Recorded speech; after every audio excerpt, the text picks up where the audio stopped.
separate yet equally important groups: the police who investigate crime and the district attorneys who prosecute the offenders.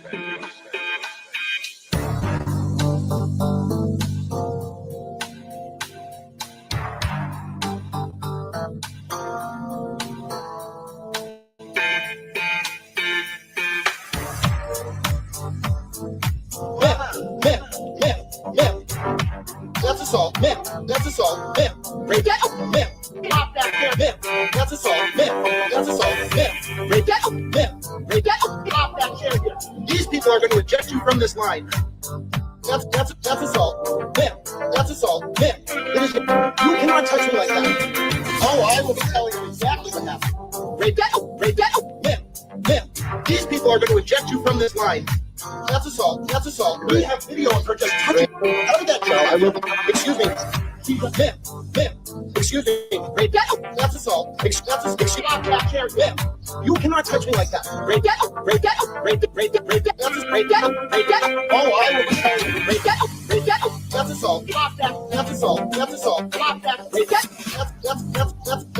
That's assault. Drop that chair here. We have video of her just. These people are going to eject you from this line. Out of that show. I will assault. It is incredibly appropriate. I will. You cannot touch me like that. That's assault. Break that up. Drop that chair here. Man, you cannot touch me like that. It is incredible. That's assault. Break that up. That's assault. Break that up. Drop that chair. Man, drop that chair. Man, drop that chair. Man, these people are going to eject you from this line. Break that up. That's break that up. Break that up. That's assault. Break that up. Man, break that up. Oh, I will. Man, that's assault. That's assault. Oh, I will be telling you exactly what happened. Drop that chair here. That's assault. Break that up.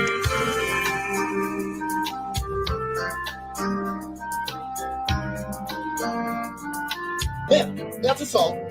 Break that up. Break that up. Drop that chair here. These people are going to eject you from this line. That's assault. That's assault.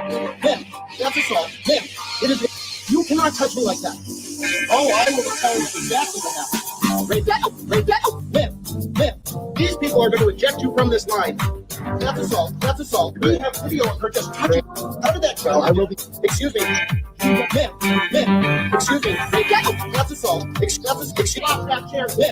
You cannot touch me like that. Break that up. Break that up. Break that. That's break that. Break that. Oh, I will be telling you. Break that up. Break that. That's assault. That's assault. That's assault. Drop that. Break that. That's assault. Drop that chair here. We have video of her just. These people are going to eject you from this line. Out of that show, I will be assault. It is incredibly appropriate. I will. You cannot touch me like that. That's assault. Break that up. Drop that chair here. Man, you cannot touch me like that. It is incredible. That's assault. Break that. That's assault. Break that up. Drop that chair. Drop that chair. Drop that chair. These people are. These people are going to eject you from this line. Break that up. That's break that up. Break that up. That's assault. Break that up. Break that up. Oh, I will. That's assault. That's assault. Oh, I will. That's assault. That's assault. That's assault. That's assault. That's assault. That's assault. That's assault. That's assault. Oh, I will. That's assault. That's assault. That's assault. That's assault. That's assault. That's assault. That's assault. That's assault. That's assault. That's assault. Oh, I will be telling you. That's assault. That's assault. That's assault. That's assault. That's assault. That's assault. That's assault. That's assault. Oh, I will be telling you exactly what happened. Drop that chair here. That's assault. Break that up. That's assault.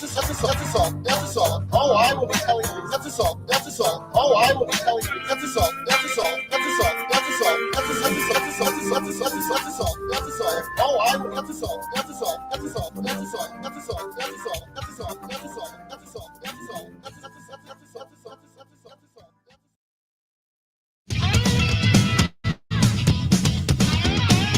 We have the most amazing deal of the day, which will blow you away at the end of the show. So stay tuned for this is the place to shop, this is the place to be. How does this go? Now come with me. I want to show you some unbelievable deals. Come on.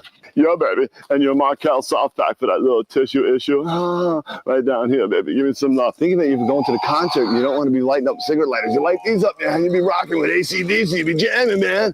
$3.99. $3.99. $3.99.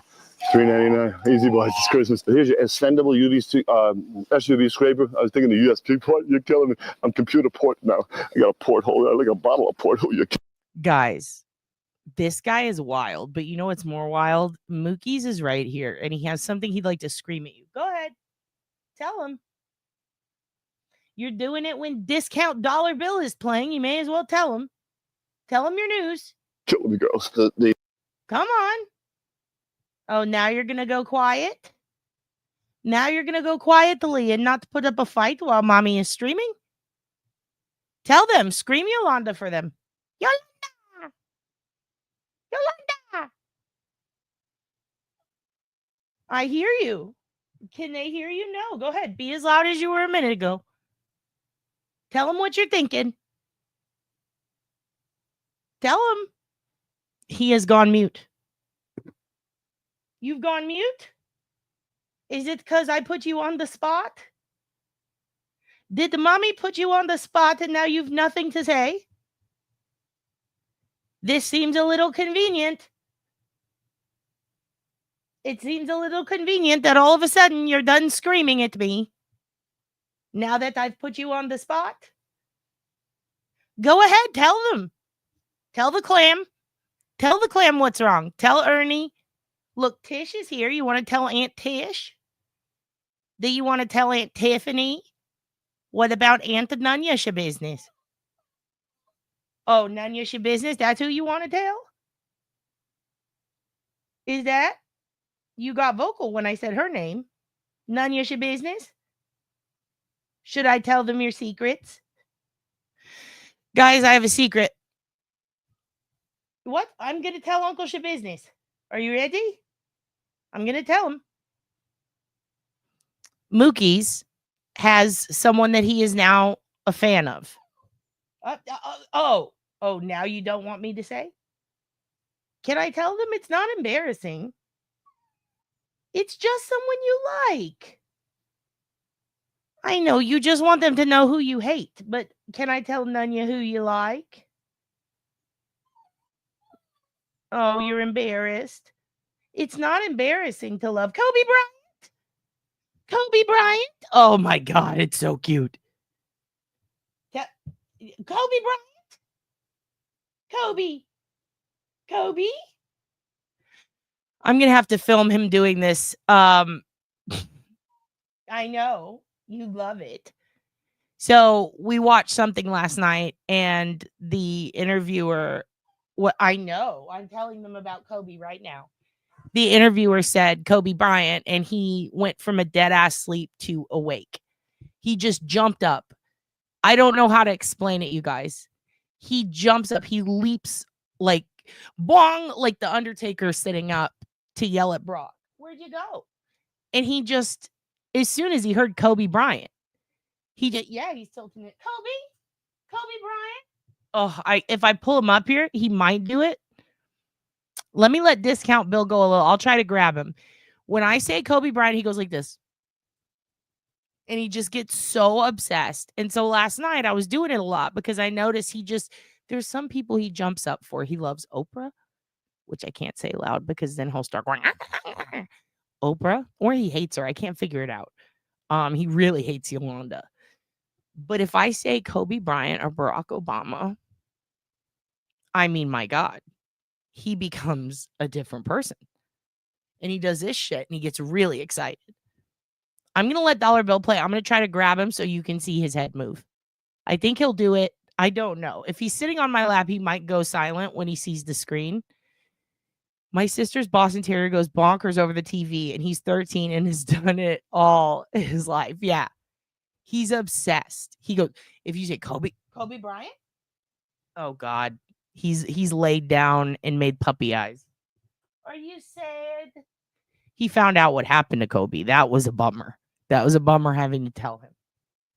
But he did get a ball shaped like a basketball. And I said, do a Kobe Bryant. And he just started ripping it up. And I was like, well, that's not okay. That doesn't seem right. But he's obsessed. If I can grab him and scoop him up, if he's too ornery and he doesn't want to come up on my lap, I'm not going to force him to. No means no in this house. But, oh, he's laying down now. He's obsessed. He is obsessed with Kobe Bryant. I don't know. Yep, he poked his head back up. He's obsessed with Kobe Bryant. He's very obsessed. Hi, everyone. I'm not saying hi individually. I'm tired. It's okay, darling. It's okay. You don't have to. Is Chubbs okay? Is Chubbs letting you dress the wounds? Because this little fucker, let me tell you something. He got into something. In fact, I know exactly what he got into. I took him. It wasn't his fault, but when I go out and run errands, I take him with me because he loves car rides. He loves to stand up on the window and stick his head out. And when other people pull up next to us, he likes to go like he's talking at them, but he's not saying anything. And they love it. They roll their window down and they go, oh my God, oh my God, Jason. Jason.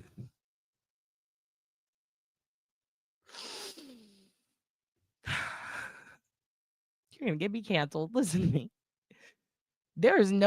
I don't know what to say about that. That is a joke. And it did make me laugh. And please, nobody send me hate mail. That was a good one. That was a very good one. For some reason, he fucking loves Kobe Bryant. That's what I'm saying. But when we're in the car, we're driving around, we go places. Sometimes he wants to go inside. And I always ask, can he? So we went to a place. I was trying to get an art print for a friend for their birthday. Now I have to be careful if I take him somewhat. It's okay, Jason. You can stay. I'm going to show that to someone later, though. I'm going to show that to Dad's boyfriend later. He's going to laugh. When I take him to certain places where I know he could pee on something, I have to see how expensive shit is in there first. Because I'm not going to pay for like a $20,000 painting if he takes a piss on it. Because he will piss wherever he wants and I can't stop him. Now, he never pisses in our house, but if we walk into a Petco, he's going to pee on everything. And the vets and the people who work there don't mind, but I mind. I don't want other dogs to eat piss. That's not nice. And Mookie's needs to learn. So I try to also take him into places and train him and give him good commands. But anyway, so I went into this one business. They had some art prints. And I said, hey, do you guys want to see a Boston Terrier? And they said, yes. And I brought him in and they loved him. But the wonderful lady there said, I have treatums for you. And he got really excited. And I'm not going to, I should have said, no, let me see what's in that. But it looked like something he could eat. So I said, sure. So he ate it. Of course, he gets a rash on his little thigh. Of course he does. So now he's back on the creams. He asserts his dominance everywhere. Kevin Bacon? He stood up. Kevin Bacon? Oh, it's because I said bacon. God damn it, Auntie Reed. Fuck. I just realized he loves bacon. Of course he knows that. I'm sorry. Okay, I have to go get him one of his good treats. I have to go get him a good. Now he's getting antsy. I'll be right back. Let me go give him. Auntie Ree, you set me up. You set me up. Damn it. No, I'm not going to say it again. This is me when you tell me to say Mike Hunt. The scrapbooker, $15 retail. Your cost $3.99 for Depends. Holy crap. Depends happens. Pot of gold! Hershey's pot of gold! We need the chocolate because it's just not right without it. There is time. Hurry up. There's real time. It's unbelievable. Oh, phew, you smell that? It's Hershey time, baby. It's insane, Chelsea. It's insane. We have your elf stuff. Merry freaking Christmas, boys and girls. While supplies left. Whoo! Oh, it's Christmas all over. My heart is filled, baby. You need to bring more angels into your life. When you go to the mall and you go into the store and it's all nice and smelling, they got Babrahams wearing aprons doing like this to you, making you feel right. You know what I'm saying? It ain't right. The kissing there. Love me sweet. We have the oil for later. It's a beautiful kissing there. Love Valentine's Day. Great for kids, great for adults. Where's their hood? Oh, they take. It's a titty. Feel how soft this is. Ooh, baby. I can soften this all day. Oh, feel how soft this is. Just feel it. Touch it one time. Thank you very much. That's enough. Not you, baby. Easy down there. Oh, these are monster balls. I know. It's because I laxed up. I started chillaxing too much with you kids, and I forgot you're fucking terrors. You're all terrorists. You're all trying to get me into your little gang. What is that you got there? What is that, little ISIS? What are you kids doing over here? You doing a little ISIS over here? You need to chill. You need to chill because you're making me read things wrong. It's called the Big Hunt. Oh, there's one here called Your Mom's House. Not after the podcast, but it's an actual bar in Denton called Your Mom's House. And anytime people would say, where are you going tonight? We'd go, your mom's house. And we thought it was so funny. We were so hilarious. Tomorrow I have to see if I can de-scab what I can, take off what I can. Is she like, or he, what, I'm not trying to misgender your cat, but Chubbs. Is Chubbs responsive to you de-scabbing? You got to de-scab that cat? Damn. I don't even know how you're going to do that, darling, but wear gloves, for fuck's sake. Wear gloves. That has to be bath salts, right? It could be. It could be. You talking about this man? I mean, something's going on here. I love my balls. Never touch anything sharp without your parents' help. And some of your parents don't touch anything sharp ever. They're holding the dog. They're holding the flashlight. They're holding their sister. They might be holding hands with their loved one, baby, doing the love walk. Come on. Dude, I'm not even mad at this because that's so fucking funny. Mike Clitoris, like, you don't even try at this point. You don't even try. I do that every day. I used to do this in the movies in the 70s. And dude, yes, it is disgusting. It is disgusting. And normally I wouldn't share it, but I think there's something interesting in it. We'll talk about it when we get there, but I think there's something very interesting to note that I didn't expect. And I'm going to fuck with the sound. I'm going to try to get that background sound up because I really think the clarity of this video is better, not just visually, but auditory wise, than any of the stuff that was put out, even pre-trial. Like, the edited one was so edited that it really affected the sound, and I didn't think it would. I really didn't think it was that different, or it would be that different. I honestly didn't think we'd ever see this video. But it really puts to rest a lot of the people who say it was 5 minutes long and you could see all this stuff happening. No, I've always said, like, no, they made it very clear. Her grandmother, you know what I want to point out, and I'm glad you brought that up. I'm glad you brought that up in the beginning. Grandma Becky, a lot of people gave her a lot of shit. They gave her a lot of shit. And when her and Kelsey both came out before the trial and said straight up it was about 43 seconds, and people, there are YouTubers and there are media and there are various entities out there who keep repeating, nope, she's wrong, she's lying, it's a cover-up, Kelsey did, like, these psychos, these absolute imbeciles that are coming out saying all these horrible things about her and the daughter, and that, oh, you know, her sister and her grandma, they lied about the time.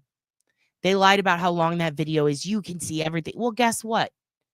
Guess what, all you dumb bitches out there? It was exactly what the grandma said, and it was exactly what Kelsey said. And I'm telling you, when you see people who put out misinformation early, don't listen to them later. Unless they're willing to cop to it. A lot of them are still sticking by it, and it's disgusting. I think it's important to recognize that the video is exactly what the grandmother said it was, and it's exactly what her sister said it was. Hello, Natalie. It has been forever. And it's okay if you're stoned. It's fine. We'll be nice to you. Auditorily, that might be better. That might actually, it might be auditorily, not auditory. Yeah, that's a hard one. I'm going to have to figure that out later. Yeah, there are idiots out there who still want to believe. I mean, there are some crazy channels out there that are literally saying, like, nope, that's still not all of it. No, you missed the part where, you know, this person, whoever they think did it, comes out. Like, get out of here. Get out of here. I believe Grandma Patty. I believe her sister. And she gave a lot more details too. Like the finding of the shoe. Who found the bodies? The whole situation where I thought it was a deal. Like, all of that came out in trial too. And I want to say thank you to Turbo for sending me this. I was not aware. I was very busy today, and Turbo has been on top of keeping me updated. So I'm sad to have to show you this, but I think it is important. So we are going to watch it.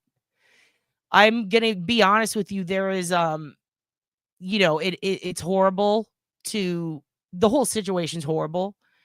The video's horrible in the context of the trial. However, I know that a lot of people are like, I don't want to see anything brutal or anything. You know what I mean? It's nothing like that. It really is. Let me put it this way. I hate saying this. I don't want to say it's PG. You know what I mean? Because it's not. The whole situation is horrible. But I'm saying the video, you don't see anything. Like, I'm not even gonna say. I don't know how to put this. I don't want to say you don't see anything bad happen to the girls, because them being approached is bad. But there's no gruesome violence or anything in it. So, don't worry about that. But it is interesting how clear it seems now. And I hope that this silences a lot of Ron Logan people who think that they still think it's Ron Logan, who did have a history of violence. Yes, it's safe to say it's safe to watch. There you go. It's safe to watch. But I definitely think it portrays exactly what Becky and the sisters said. In fact, I don't think I know, because I watched their interviews more than anybody's. And Becky Patty's never been a liar. You can absolutely, in my opinion, tell it's a certain someone. Absolutely. And he is very hard to see. I slowed it down. I blew it up. I'm currently working on, when I say I edit the audio, I don't want you to think I'm changing the tone or the pitch. I just want to rise up his voice so that you can hear it in comparison with old footage of him talking. So to me, I think that it matches him a lot more than the grainy video that we saw before. And I do think it was heavily pixelated when it was put out. And I wish they would have put this one out. It also proves another thing. A lot of people did say the police were inept because the video that they had was so grainy and shitty, and that they filmed it, or it was filmed from, a watered out phone. And so that's how it looked when they had it. No. This is high quality. They extracted it. You can tell it is the best possible quality. You don't agree with that it looks like Ron? I mean, that it looks like, bridge guy, Rick. Yeah, a lot of people don't think that either. Fair enough. I think it is. Just because when I looked at it, I made it really, I would love to do that for you, like try to make it big so that you guys can see. But when I kind of made it, I made it larger, as large as I could. And I put it next to him in the car talking to his wife when she catches him. To me, it definitely looks like him. It looks like Ron Logan to me, just saying it does. Interesting. See, I can see some brown hair. It's like light blondish brown. And Ron in no way had that kind of hair. So to me, it's him. But I can totally see how I've seen some other people saying that they just don't think it's him. But you think it looks like Ron Logan? Okay. We'll try to enhance it and see if we can put it up next to them. Yeah, I expected it to be way worse quality. And you know what? I'm sorry. I hope I didn't offend you, Mia, when I said that. Hopefully people will stop saying this is Ron. Some people do think that it is. I just don't see that at all, personally. But fair enough, I've been wrong before. But I'm going to be bringing on Turbo, not tonight. She's asleep, but I'm going to be bringing her on soon, hopefully, and we're going to talk about a bunch of this stuff. And yeah, definitely. Let's go ahead and hit play, and then we'll get to that. Oh, you remember, don't you, baby? Oh, it was good for you. Okay. These are my own bananas. I brought them from home, girls. Don't get excited. It was a banana in my pocket. Oh, I have cut the cheese. So, you know how that is, boys. That's why I got the lights on. Okay. We've got a wrench that fits every size nut, baby. Oh, tighten your bolts, baby. Here I come. By the way, Miss TJ, yes. If you guys need to bow out for a bit, it'll be the first thing we watch as soon as dollar discount bill is done. Which this is really just a palate cleanser before, because it is so sad. And also discount bill really gets me hyped. And then I can handle more tragic things. But yeah, I do think that it shouldn't take more than 5 minutes, hun, just a heads up. So we got a minute left on this. So I would say check back in like 5 or 6 minutes. Thermal sock. Will Ferrell. Christmas lights everywhere. Yes. Oh, looky, Captain Hooky while supplies ask. Whoa! Whoa! Slam dunk it and hit it into another end zone, baby. Oh, gosh! Give me, the choo-choo trains are coming. Santa head, we love you. We'll see you in a few minutes. Bye. Okay. Don't forget to visit Dollar Bill's Discount World. Also, always feel free. I know Mia still thinks it looks like Ron, and I know that Daniel, for example, thinks that I'm not going to speak for him, but it seems to me like he feels that Brian Koberger's case was handled real shitty by the police. Whoops. And pull myself up. I don't agree with either of those things. However, I support your right to have an opinion. And I just hope that you guys never feel like I'm calling you stupid. When I'm saying like people are being stupid, I'm mainly talking about like there are some channels out there. I'm projecting onto these channels that are blaming Kelsey, for example, and a bunch of channels that are thirsting after Koberger. I think regardless of whether you think he did it or not, that's so fucking inappropriate.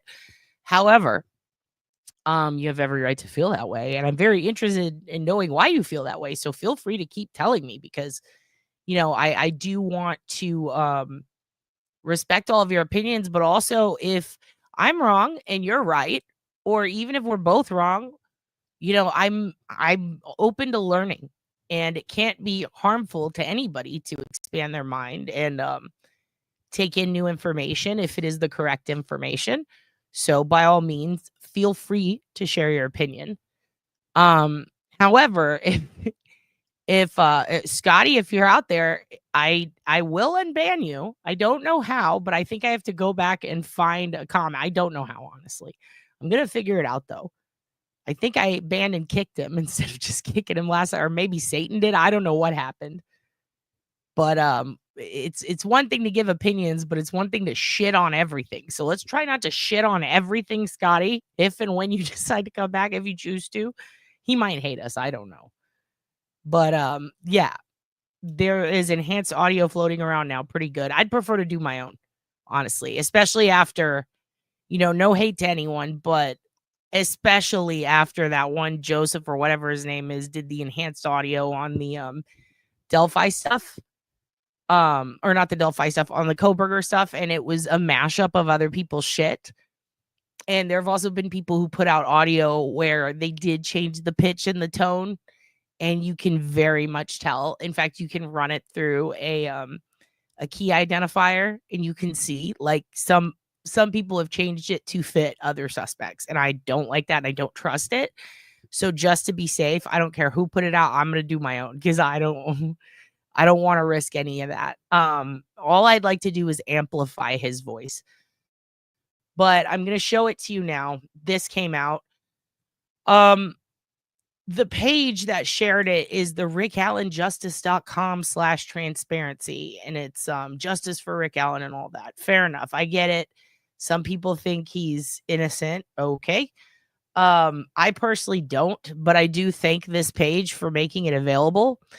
And I'm going to let you guys know it again. It's just, it is tragic and hard to watch in the context. And I'll play it a few times, and I'm going to have it very loud so that you can hear. There are some whispers and some things that are communicated between the girls before. Yeah, it's because we know the outcome, right? It's really hard. It's really hard to know that, and to know, it looks really different from what was right. And it's also really hard to, I'm just going to say it. It's really hard to know that it was this good of quality, and the police did. Before, I was like, look, I think that the police could have done a better job, but at the time, it seemed like they were trying their best, and I felt like the police chief and everybody were kind of being a little bit unjustly treated by the community. But at the same time, seeing how shitty the original was, that the police and the FBI allowed it to be put out that shitty, I think that they could have done a way better job. I think that they should have put out a full extraction with the top quality footage that we're seeing here. And I think it likely could have affected the case. Like, it could have actually, somebody could have noticed earlier if it was Rick. It just, that pisses me off. That really pisses me off. So I wish they would have done this sooner with this quality. And when you see it, you'll know what I'm talking about. Because remember the pixelated video we all saw. Okay? Remember that. Because that is not what this is. This is extremely good quality. And you can't tell me they didn't have this. I'm going to make it really big. All right, here we go.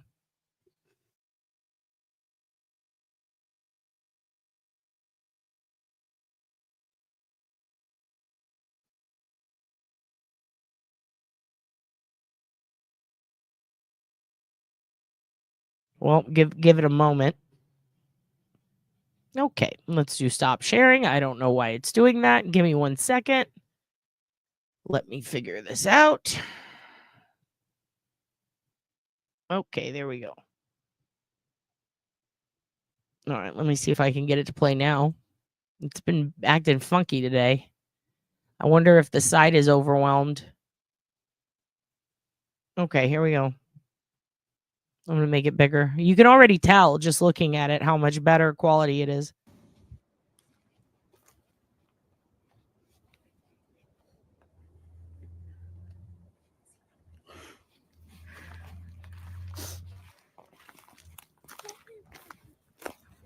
See, this is the path that we go down.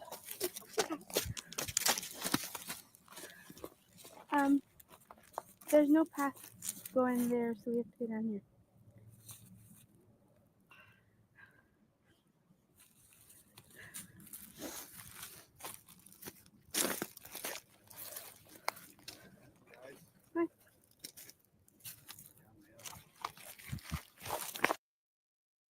Okay. I'm going to play it one more time. I have it turned up as loud as it can.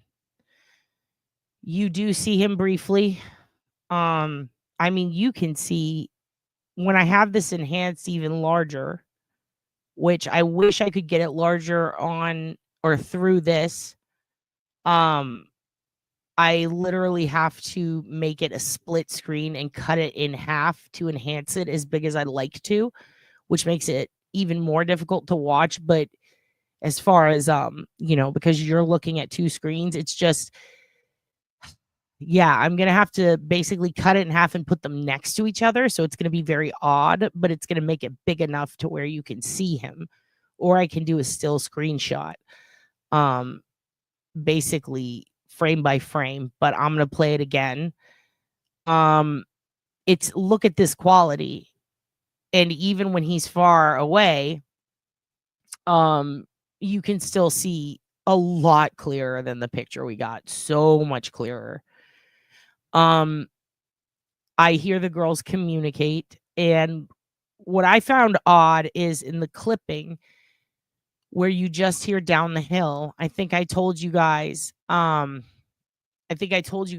I had a friend that I met trying to find old footage on one of their his best friend's dad who passed away, and he'd never seen his dad, but he knew his dad was on the news once in like the 80s or something, and he wanted to hear his dad's voice. And I met the guy on Reddit. He posted about it, and I helped him find that. And me and him talked a while, and he revealed to me, we revealed to each other kind of who we are. And he told me about how he basically does audio and stuff. And his whole family has worked for law enforcement for a long time. And he himself and some of his family members have worked for the FBI. And part of his job is to enhance audio on pretty much the highest level of law enforcement you can. And we started talking about this case. And from the snippet that we had enhanced, we both agreed that you can hear another little girl's voice kind of trail off in the background. And we always thought that was odd. And then when Grandma Patty came out with her interview and talked about what was in the video, then it made sense. Because you can hear the lingering of, like, as in Abby just said something, and you hear the crunch of the leaves, and you can tell that a bit was edited out. And it's just very interesting to hear this now and see it in full form. Now it all makes sense. But even the audio was broken. That's what trips me out. And I know that some of y'all, that might not make sense. So let me explain. When we were talking to Abby, for example, and she was talking about the Sallyport video and how you can tell that it was edited to make something that wasn't there. With audio, I mean, you could make it sound like someone maybe left something out, but adding something in, you're reaching deep fake level. It's a lot different. So when you edit something out, though, and you push the two bits together, you can take things out of context, all that stuff. But also when you're doing audio, if you're trying to isolate audio so that you're just hearing a person's voice, you might have to do that. And what it does is it takes everything out of the center, puts those two together. And when you're viewing it, when you're looking at the audio, like you just take the audio file, not the video, and you put it and you see all the sound waves, you'll see a little break. And that's how you know something was edited right here. And it's undoubtable. Like there's no explanation from it other than like a microphone pop. This had crunchy leaves in it. It was a little difficult to tell. But when I put the audio up so that I could enhance it and hear, is there something in the background? I noticed two big breaks. And yeah, like a cut, Julie. Exactly. So when you see a cut in the audio, you might have one piece go up like this, and then the next piece starts here. But what it should do is it should start here and then drastically go down. So it looks like this. But what it does is it can look like that, or it can look like that, like something just a little off. In this case, there were two parts where you could tell there was a very strict cut, but then there was a second or two before and after that were left.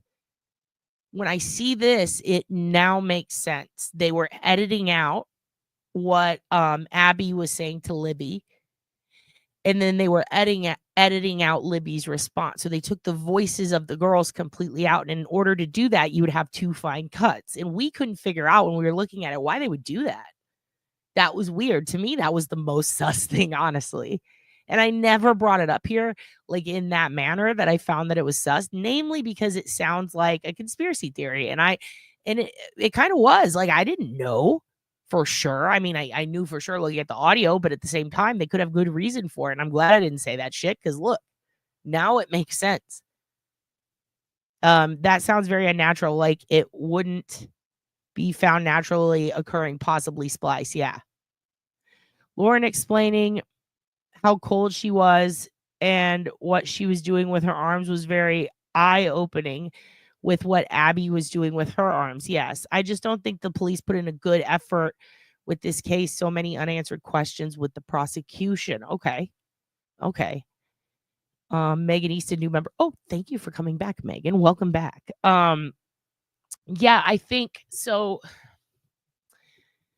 I think just like in a lot of other cases, it's really helpful to bring the FBI in early on. And I did feel the same as you feel. It eased my mind a little bit when I heard, again, Becky speaking about how they did pull the FBI in. I just misunderstood and thought they didn't pull them in as early as they did, but they did. So now I'm not as angry at it, but I do think that it was what makes me now new angry is that they had this and they didn't show it in this quality. I understand that it might be painful to show the girls again, but I do feel like there would have been so many more possibilities for tips had they shown this. I really do. Especially because the amount of video and audio editors out there who could have taken this and really enhanced Richard even better to see him better.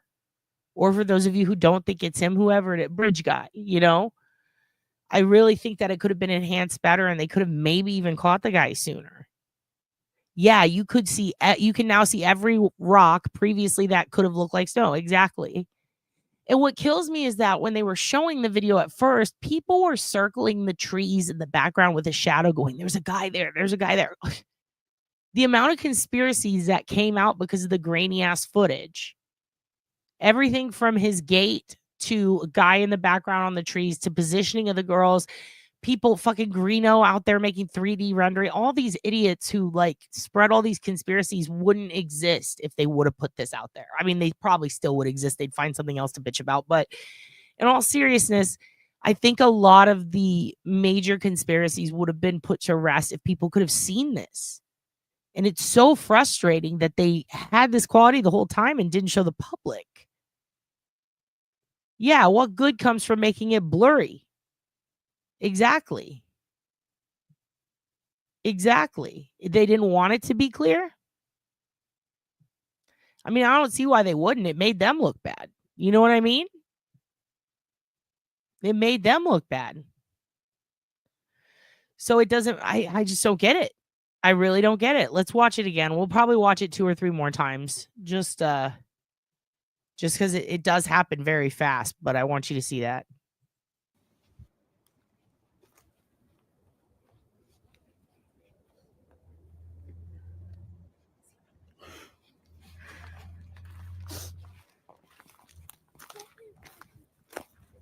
See, this is the path that we go down. To me, right away, Libby is doing the thing where you make small talk. Like, I'm uncomfortable. Can we pretend we're talking about something else so this weird guy can walk past? Libby is doing that. I think that Abby is running up trying to tell her something. I think she whispered, obviously, like while she's walking, trying to let her know, and she runs up as fast as she can. But right then, as briefly when she's walking, you can see him behind her, and it looks like he speeds up a little bit. Oh my God, I had seen that people were saying Abby was a cutout. Yeah, exactly. That type of shit could have been put to bed real quick. Yeah, she was walking very fast. She was. We can ask Turbo that, but I do believe Turbo said that the jury saw it in full. And they were able to ask questions and stuff, I think. But we'll ask her about that. That's a good question. The sniffle also. The sniffle, I was wondering, is this just her having allergies because it's cold outside, or was she crying? I don't know. The shadows are close. It looks like there are people close by, and the shadows very eerie. Okay, let's watch it again.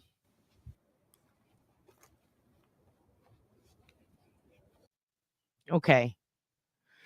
So, I agree with you, by the way, who the person who said he looks taller and thinner. To me, that actually lends more towards Richard Allen because he had really small legs and a really big body on top. His coworker said that his jeans always looked really baggy and he looked really little in them on the bottom because, you know, they would bundle up, and he just had like really little legs. He was a real short guy. So to me, it looks like he's wearing baggy jeans. It also looks like he's a lot more comfortable walking on this bridge than people were describing the gate as weird. It doesn't look as weird now. Yeah, Patrick shaped. Patrick Starfish. It's something like that, or maybe he asked them something to excuse why he would be walking towards them. Do you hear Abby or Libby say gun? I can't hear it well. Yeah, I couldn't hear it well enough too. That's why I want to enhance it so that I can hear her and them better. I'm very interested in that. Sniffle, she says, this is the path. Abby runs by and says something. While Abby's right here talking to her, she says something too, and I'd like that to be louder, so I might try to enhance that.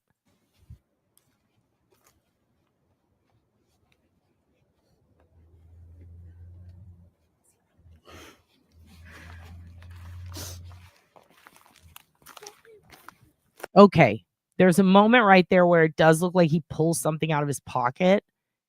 I can't really tell. He does not look that tall to me right there. I think that's more of a deep perception thing earlier. But right here, where his elbow's cocked back, I wish I could make it as big as I can on my other screen, but his elbow pulls back, and right here it looks like he's pulling something out of his pocket and he's starting to look up. Lauren wasn't there every day. Rick Allen is very small. He's very little. Does Richard often walk with his hands in his pockets? Yes, he does, actually. Found quite a bit of footage of it. Him in a bar. There's about 9 minutes of footage. His hands are in his pockets the entire fucking time. It's wild.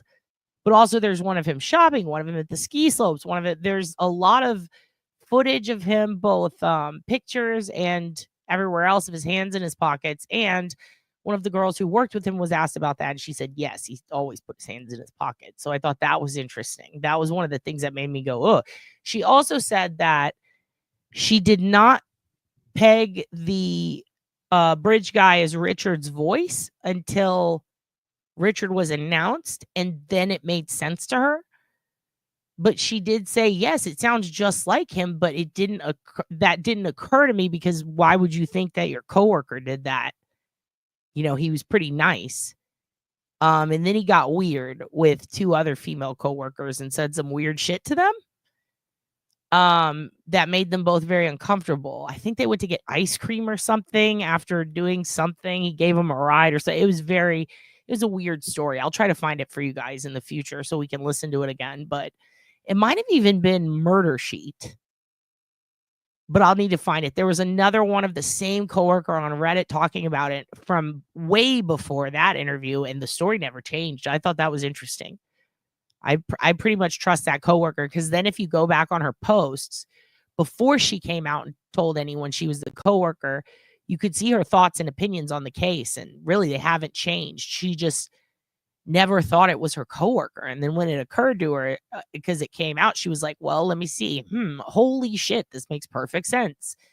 And then she explains why. Lauren also shows how this is just a dead end and there's nowhere for the girls to go. Yeah, there's not. And then there's a property on the other side. There's 2 or 3 properties on the other side, and people would always blame the property right in front and to the right. They would always say, like, oh, this is, yeah, it ends at private property, but like, it's still like by dead end. I think what Carrie means is you're not supposed to go there. The homeowners in the past had said, hey, people, stop coming onto our fucking property, stop climbing our fence, stop being here. And they kept having a repeat issue with that. So I think the girls knew better than to go there, which is why they hesitated, in my opinion.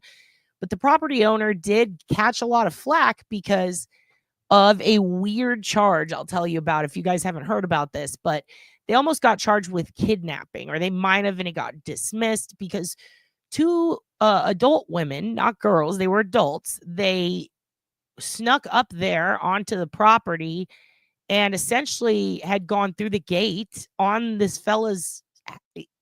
property in front of his house. And it was after this it all happened. And he had said before, do not do that. These were repeat offenders. And so he locked the gate on them and called the police. And apparently you're not allowed to do that. So he almost got stuck with a kidnapping charge. So a lot of people brought that up, like, this guy's wanted for kidnapping, so he must have done it. But they didn't do their due diligence and look into that exact situation, Yeah, but it has do not trespass signs all over it. And they'd known that family for years, And it's just pretty fascinating to me that, that was Brad Weber of the van. And that guy was all fucking pissed off because everybody was blaming him and blaming his van, just like they blamed a bunch of other people. But he was just tired of people coming onto his property. And those girls were giggling and talking shit to him and making fun of him after they got on the property. And he was like, no, you wait here. I'm calling the police.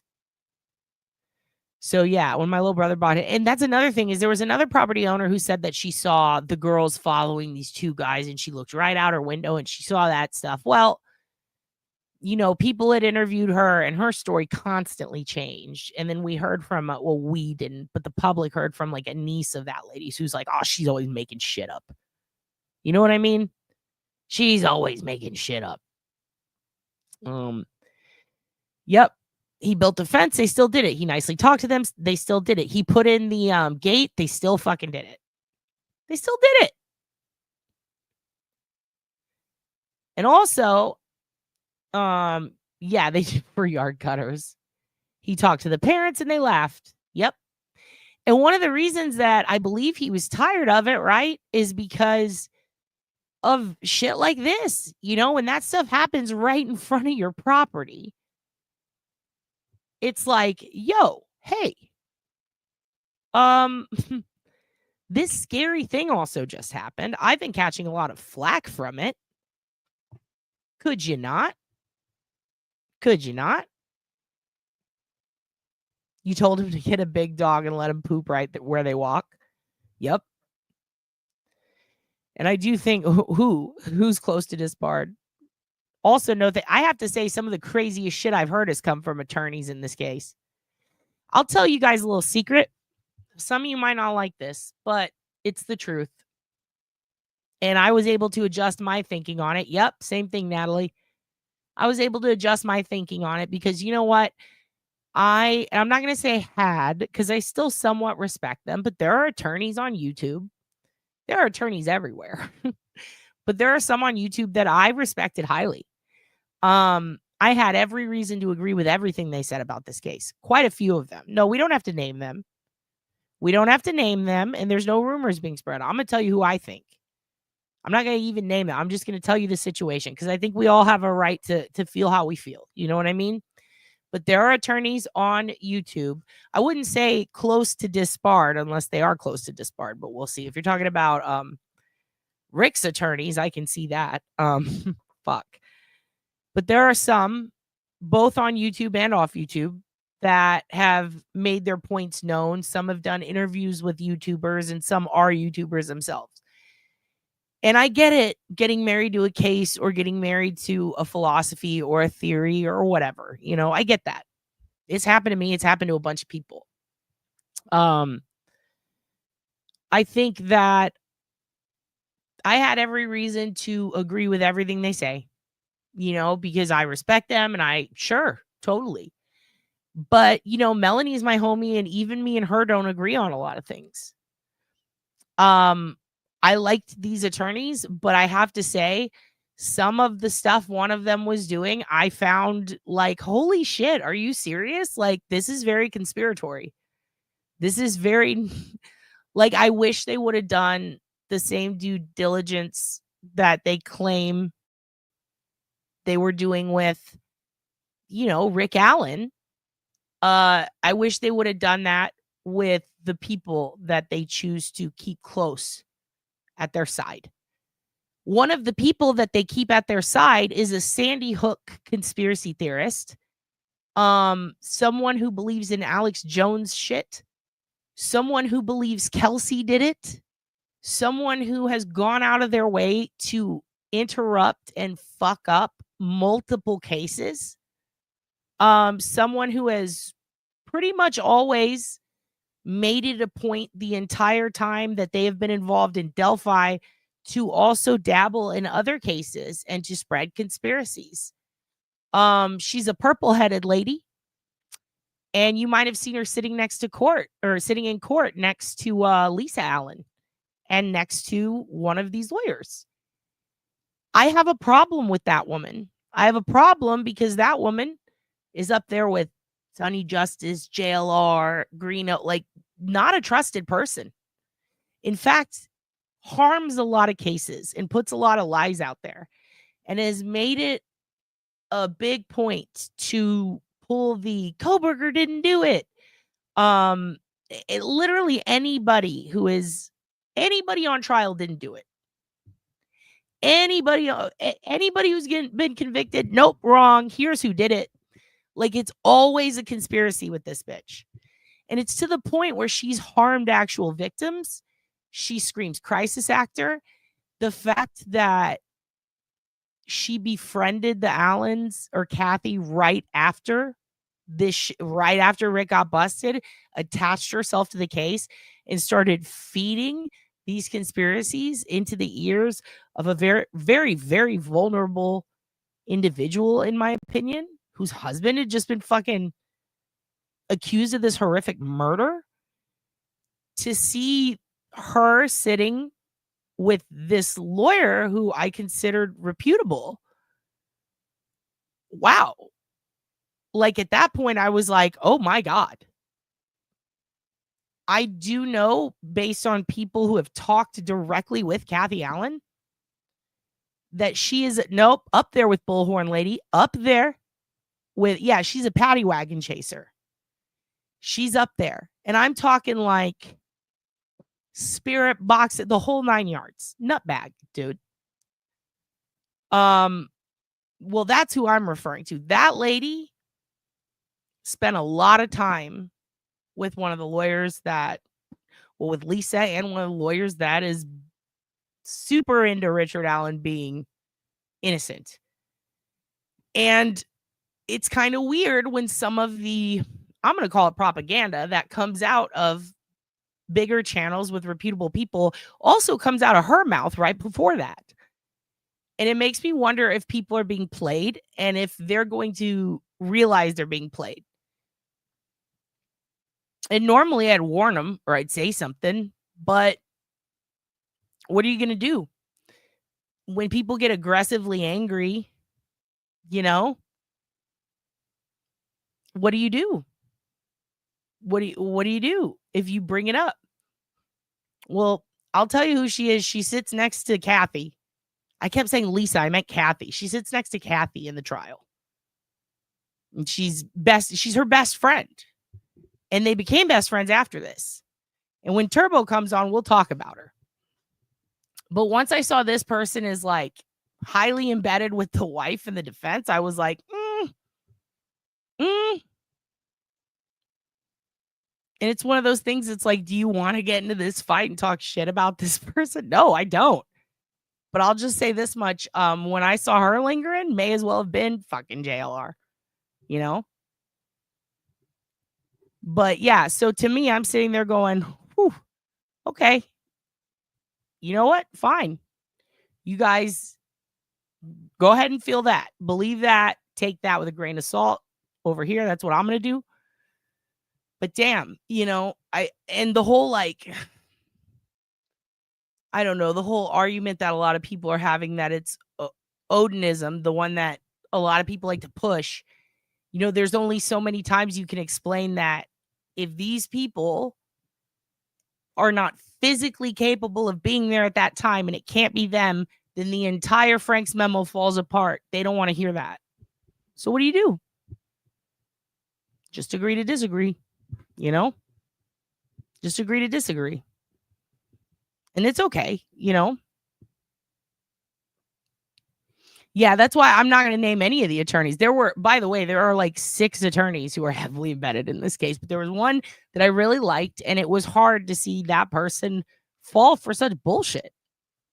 What in my opinion is bullshit. But it's like when you see someone, when you see the wife right there next to this nutbag who has been heavily embedded in multiple cases and part of spreading a lot of conspiracy theories, it's like, well, shit, dude. No wonder she thinks, her husband's innocent. It's just, there's just a lot going on there. I would love to do I'm going to wait for Turbo to talk about a lot of this stuff, but there's just a lot going on behind the scenes that I've heard about from people who were there that I'm like, you know what? When you come on and talk about it, you own that shit because you saw this shit. You tell them about it, But yeah, I haven't lost respect for said lawyers. It's just hard to watch when you just know that they're kind of not getting in bed with, but they're aligned with people that maybe don't have the best interest of any cases at heart. It's hard to see. It's really hard to see.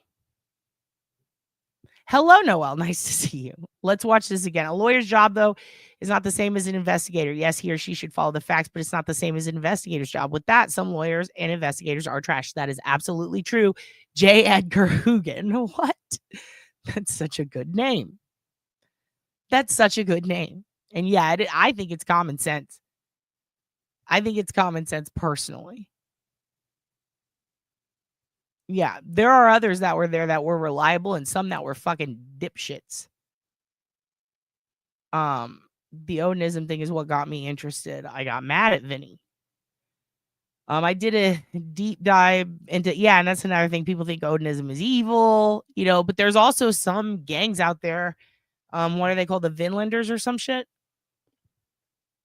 Who did try to twist it into something evil. There's plenty of white supremacy gangs who have taken it and taken a bunch of stuff. Not gonna say there is more than one attorney with purple hair. No, the attorney doesn't have purple hair. The woman, the conspiracy theorist who became besties with Kathy and this attorney, has purple hair. And a lot of the things she used to feed the public, all of a sudden coming out during trial, they were disproven back then, but now because they have a big voice behind them, it's like, oh shit. Basically giving someone like a big echo chamber when they're kind of a psycho. And, maybe people don't know, but what are you going to do? Hey, that person's crazy. Don't hang out with them. I don't tell people to hang out with. Fuck. I personally couldn't believe trial 4. I watched the tribunal on the evening news. It was just so hard to take. I get it now, but I have to honor that people need time to figure things out. True. Yeah, they call it a social club, right? I'm allergic to nutbags. It's 2 hours away from me on the way to Indianapolis. Exit only. Yes, I'm familiar. I got back from Putnam County. Where's Putnam County? Is that where you got the big old stick? I've heard people I respect with different opinions on RA being psychologically tortured. Yep, true. But that's another thing. That's why I don't lose. I'm not really like losing respect for them. It's like, shit. Well, you're about to meet that person. Get ready to get sucked in and then get disappointed in a year. The Odinism in the Delphi cage is as a bunch of dudes who watch. Yep, that's what I said in the beginning. Remember? They got 2 into Sons of Anarchy. That's the problem. It's a bunch of Sons of Anarchy dads. How much would you need to pay a law tuber to divert attention away from the guilty? They probably overpaid. Might do it for $50. Here's a super chat. Get out of here. Here's a super chat. Fucking stop talking to that crazy bitch. Which show? The Vinlander Social Club? Oh, so Sons of Anarchy? I hate the offshoot that they made. So yeah. Oh, the stick was in Putnam County? It's a mighty fine stick. All right. Julie, craziest person on earth. Nice to see you. We're going to watch it one more time. I'd like to slow it down if I can. Will it let me? I want to see if you see anything with his, see if you have, it's the Mayans. It did suck. When you see his arm come back, do you guys see that? I am going to make it bigger. And I think what I'll do is I'll enhance it, take a screenshot. You know what, guys? I don't know why I'm feeling this put upon my heart, but Melissa didn't do it. All right. I've got it on slower speed. Tell me if you see anything with his arm reaching up. I'm going to try to make it bigger.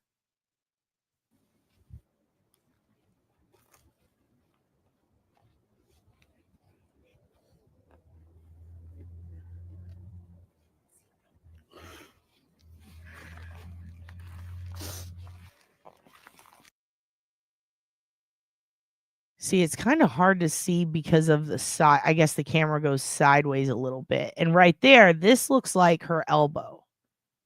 And like she's holding the camera sideways. So that's very interesting. Can you play this and then the 3-second clip that was released to the public years ago? You know what, Miss Smith? That's a great idea. I was talking about how I did that for myself earlier. I think I should do that for y'all. Yes, I will. Okay, I'm going to go back a little. Also, you can see one of the girl's shadows right there, maybe? Yep. Right when his arm comes up, you hear her say something. Hold on. See, this is the path. No, I'm going to go back a little.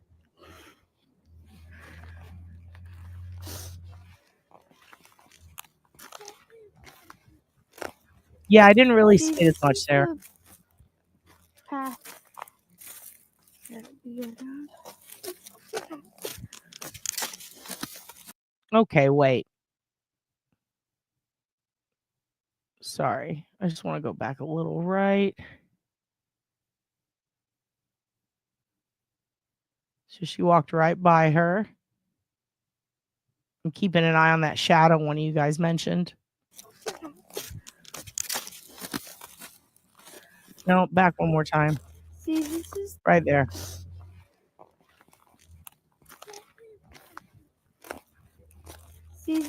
the path that we go down. Okay. He's pretty far away right there. Right? Did he run? That's kind of weird. That's new to me. I mean, looking at how far he is, he's at that first plank right when she hops over. How far is that? Yeah, you can hear that. Do any of you guys, hey, have any of you been on this bridge? Do you know about how far this is? I could probably look it up. That's just interesting. But it does look like, see how his leg is raised up a lot right there? And it looks like his arm is back. It makes me wonder if right about here he started kind of running. See, this is the path that we go down.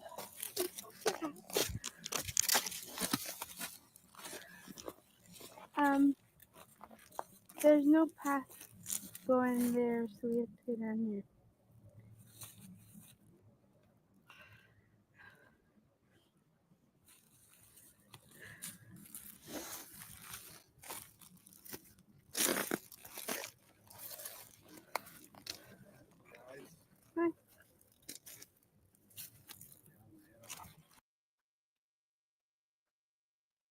Oh, I hate that.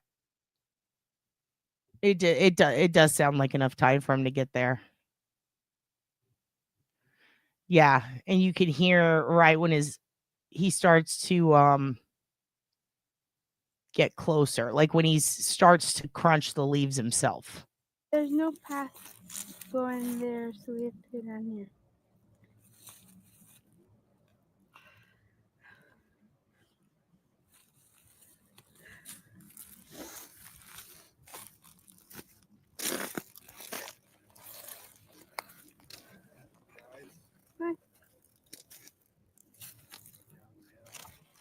Okay. Yeah. So I feel like the audio is so much better too, even though it's not super loud, I'm sure for you guys, because it's being processed through this.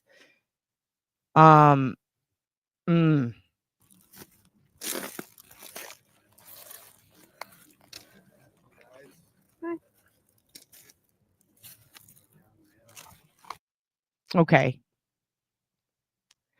So I think that you can kind of see like a little bit of a weird. Where is it? There's her arm. So she's right in front of her. She's filming downward. And then right here, you hear the of her phone. When you hear the I think that's her turning it off so he doesn't see that she has her phone. You think it sounds like Ron Logan? Oh, I don't. I think it sounds like Richard Allen a lot. But I also think, I mean, I can see how it could sound like Ron Logan at this volume. Last time when I raised the amplification and then compared it to the ski lift video, sounded exactly like Richard Allen to me. You know what would be interesting? I'm sure someone's already done it, but I kind of don't trust. As you guys know, I don't trust a lot of the people online who are commentating on this with an agenda. Again, I'm happy to be wrong. I don't care. As long as the family gets justice. Yeah, they said that you hear that.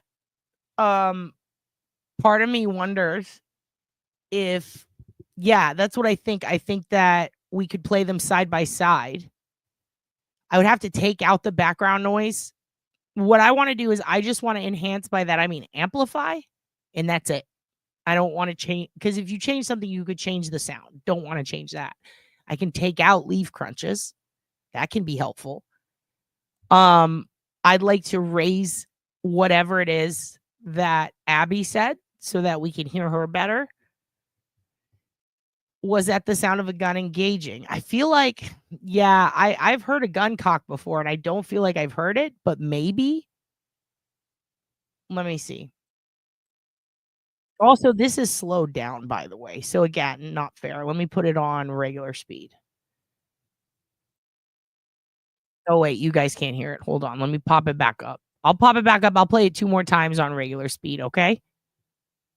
I mean, a gun cock can sound a little bit like a tap, but that just didn't. You would hear like a click, click. Like it sounds like click, click, not just click.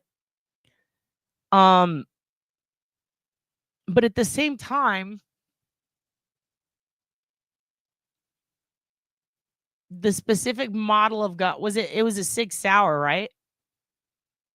I mean, I could, if you guys want a video of me cocking a Sig Sauer, I'll make you a video of me cocking a Sig Sauer.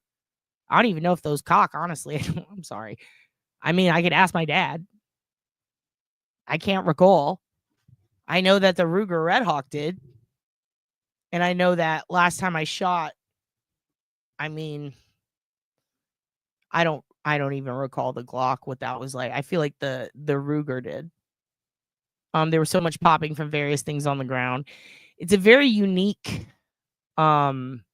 issue. Yeah, this is the one presented at trial. This is the raw original. You can see the difference is unbelievable. They do cock, right? It was a 6 hour. He got it, I want to say in like 2001 or something, and 16, 17 years old, something like that. They did a major overhaul 6 years ago, 4 pounds. Yeah, it was 2001. And that was another issue I wish that they would have stressed. And I think they did. And there was a lot of stuff that was left out. That was left out from the trial on a lot of channels that Turbo got notes on. And I find it very interesting.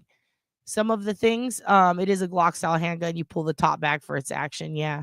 And it looks, I mean, the one that I remember, it was like silver. I'm thinking about the one that my dad had. But like my issue was I wish they would have stressed that that was such an old gun.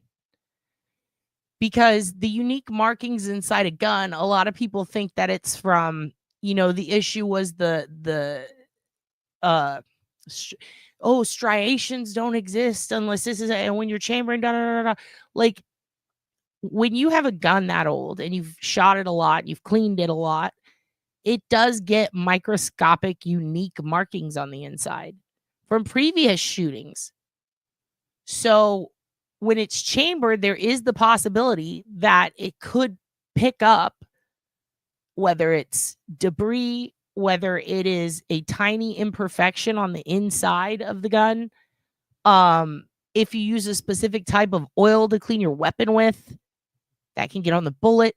There's so many different things aside from striation marks that go into that. It's just very interesting to me how they focused on that over and over and over. The idea of striations and whether chambering around matters or doesn't matter.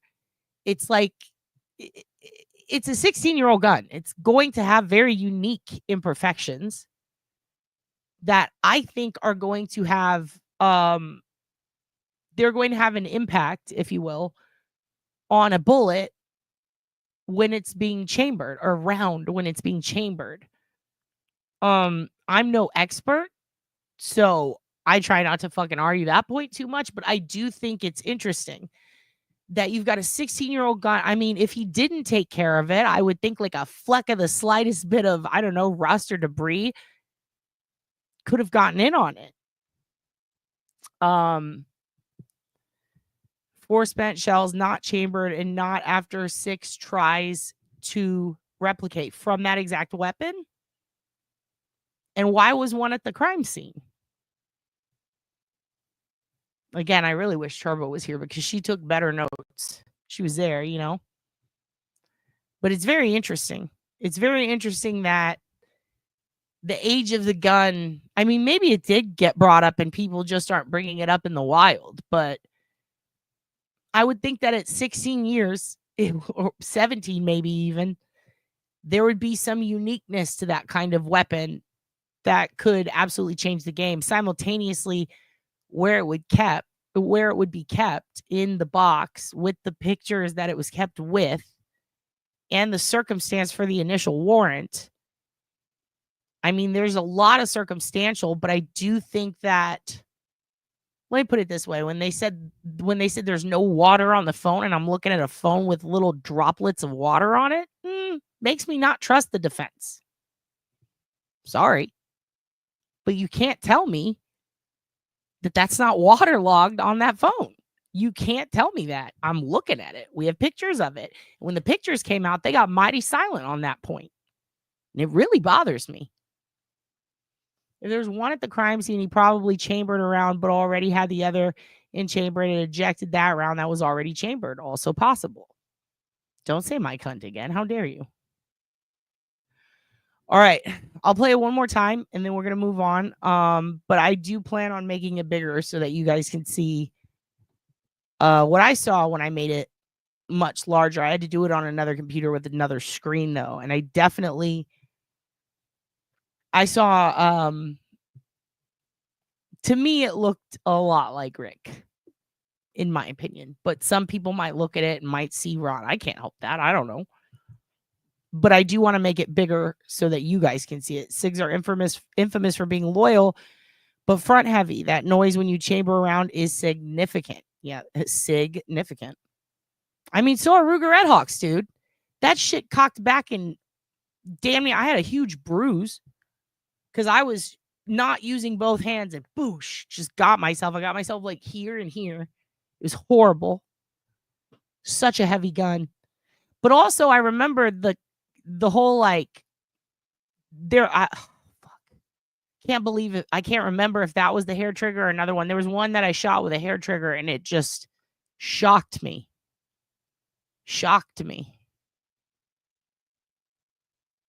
Sherlock Bro. Who's that? Sherlock Ho, you mean?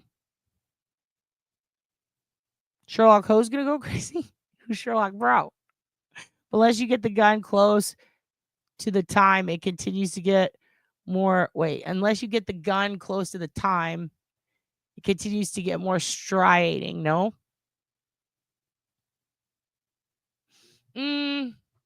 I don't know. It's a pretty good question. Yes? VDOT says yes. Yes to that. To the more striation marks. So they explain why they kept this secret for so long. No, they did not. And I wish they would have, because that would have been nice. Anyway, if you want to see this, it's this. Here you go. There you go. Again, just my personal opinion. I think Rick did it. I'd love to do a whole ass episode on why I think that, but I'm going to wait for Turbo because I like her to be here when we do that.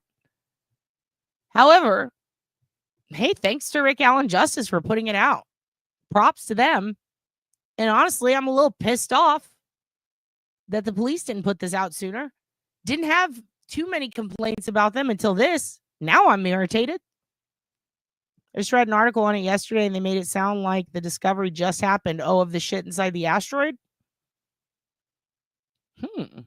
Interesting. Okay. Here's what we're going to move on to. So we talked Delphi.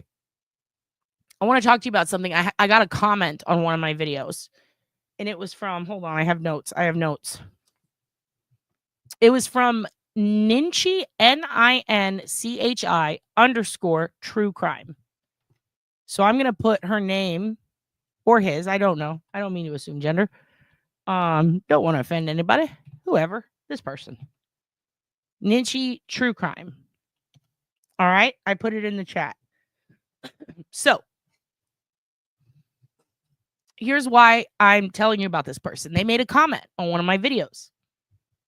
And they essentially said, like, hey, could you not say the Dingo ate my baby thing? Because, like, that was a really tragic thing that really happened. It was really fucked up, and it's not cool. It makes Australians sad. And I was like, wait, I was quoting Seinfeld. What are you talking about? And then they go on to respond and explain to me, this is based on a true case called Lindy Chamberlain. And they start explaining, and I'm like, oh, shit. You know, they might have even put that first. I just didn't know. I was like, oh, shit, I thought it was Seinfeld.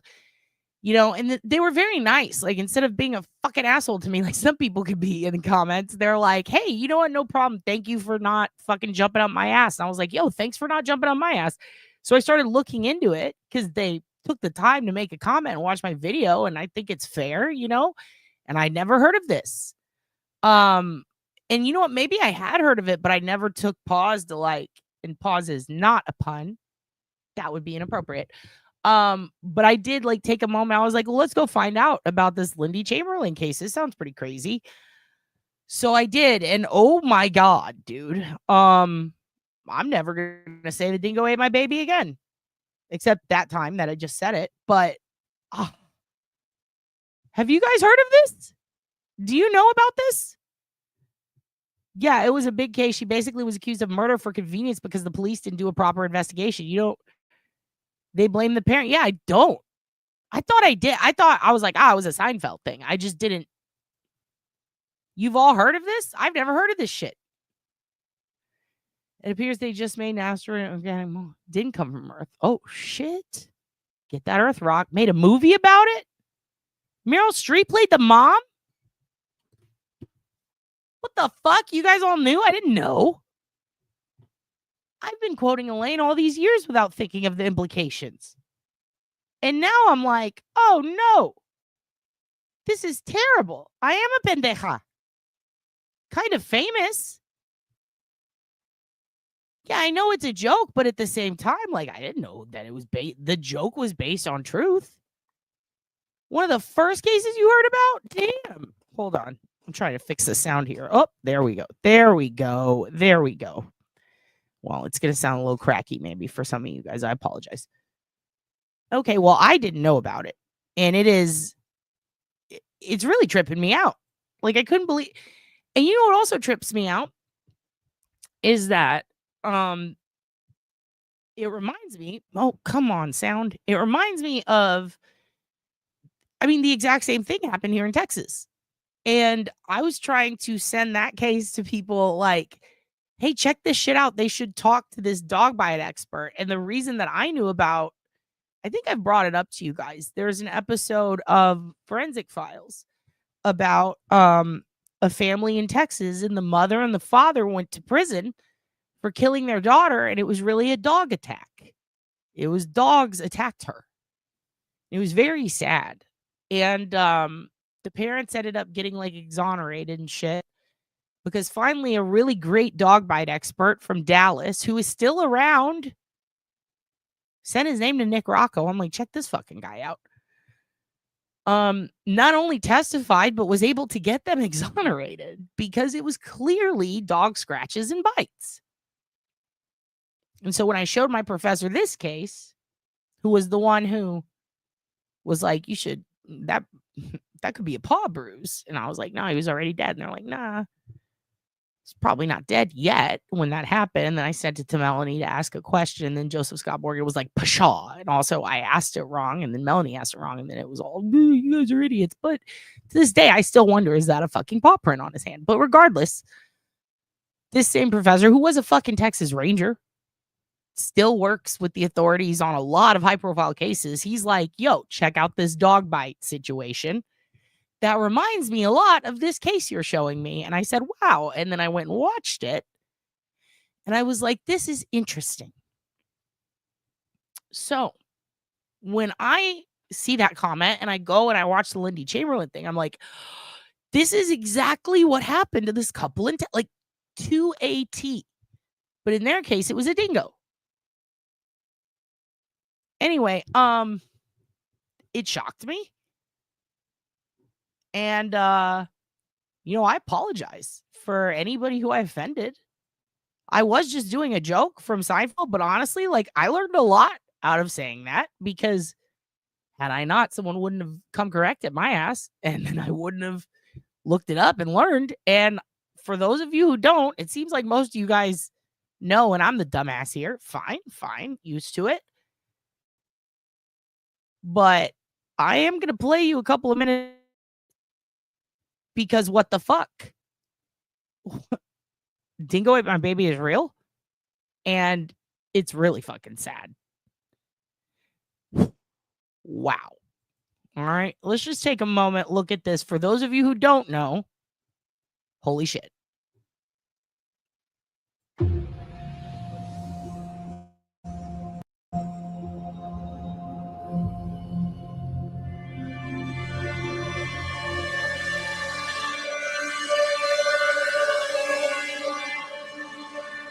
I had the feeling that I had let down the Chamberlains.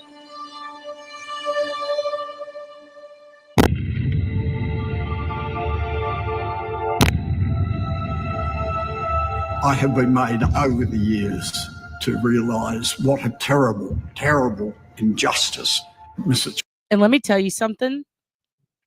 I have to apologize because here's the thing. Like, look, I'm a comedian. I fuck around, but I recognize, hold on, let me pop myself up here. I recognize that true crime is a serious subject matter, and it can make people upset, you know? And I might say or do things that might be inappropriate, or the joke isn't gotten, or maybe it's like a family member is watching of like a tragedy, and I've got the tragedy up and I'm making piss and poop jokes. They might not like that. So if that happens from time to time, we can expect that just in life. I mean, shit, if you've ever seen Curb Your Enthusiasm, you've seen how wrong things can go when people say the wrong thing at the wrong time. But one thing that great stopping point is that doctor saying what he said.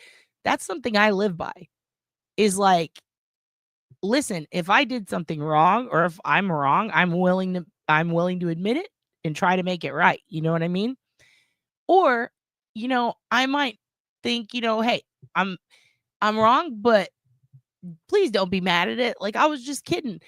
It doesn't hurt to say that, you know, it doesn't hurt to admit that you're not, you know, you're not the end all be all. You're not like, I don't have to be right all the time. It's being a know-it-all gets annoying, right? That's what people say. I don't see what's wrong with knowing it all, but at the same time, not everybody knows it all. Not everybody's perfect. So I think we need to normalize in this world. I hate the phrase normalize, but it's true.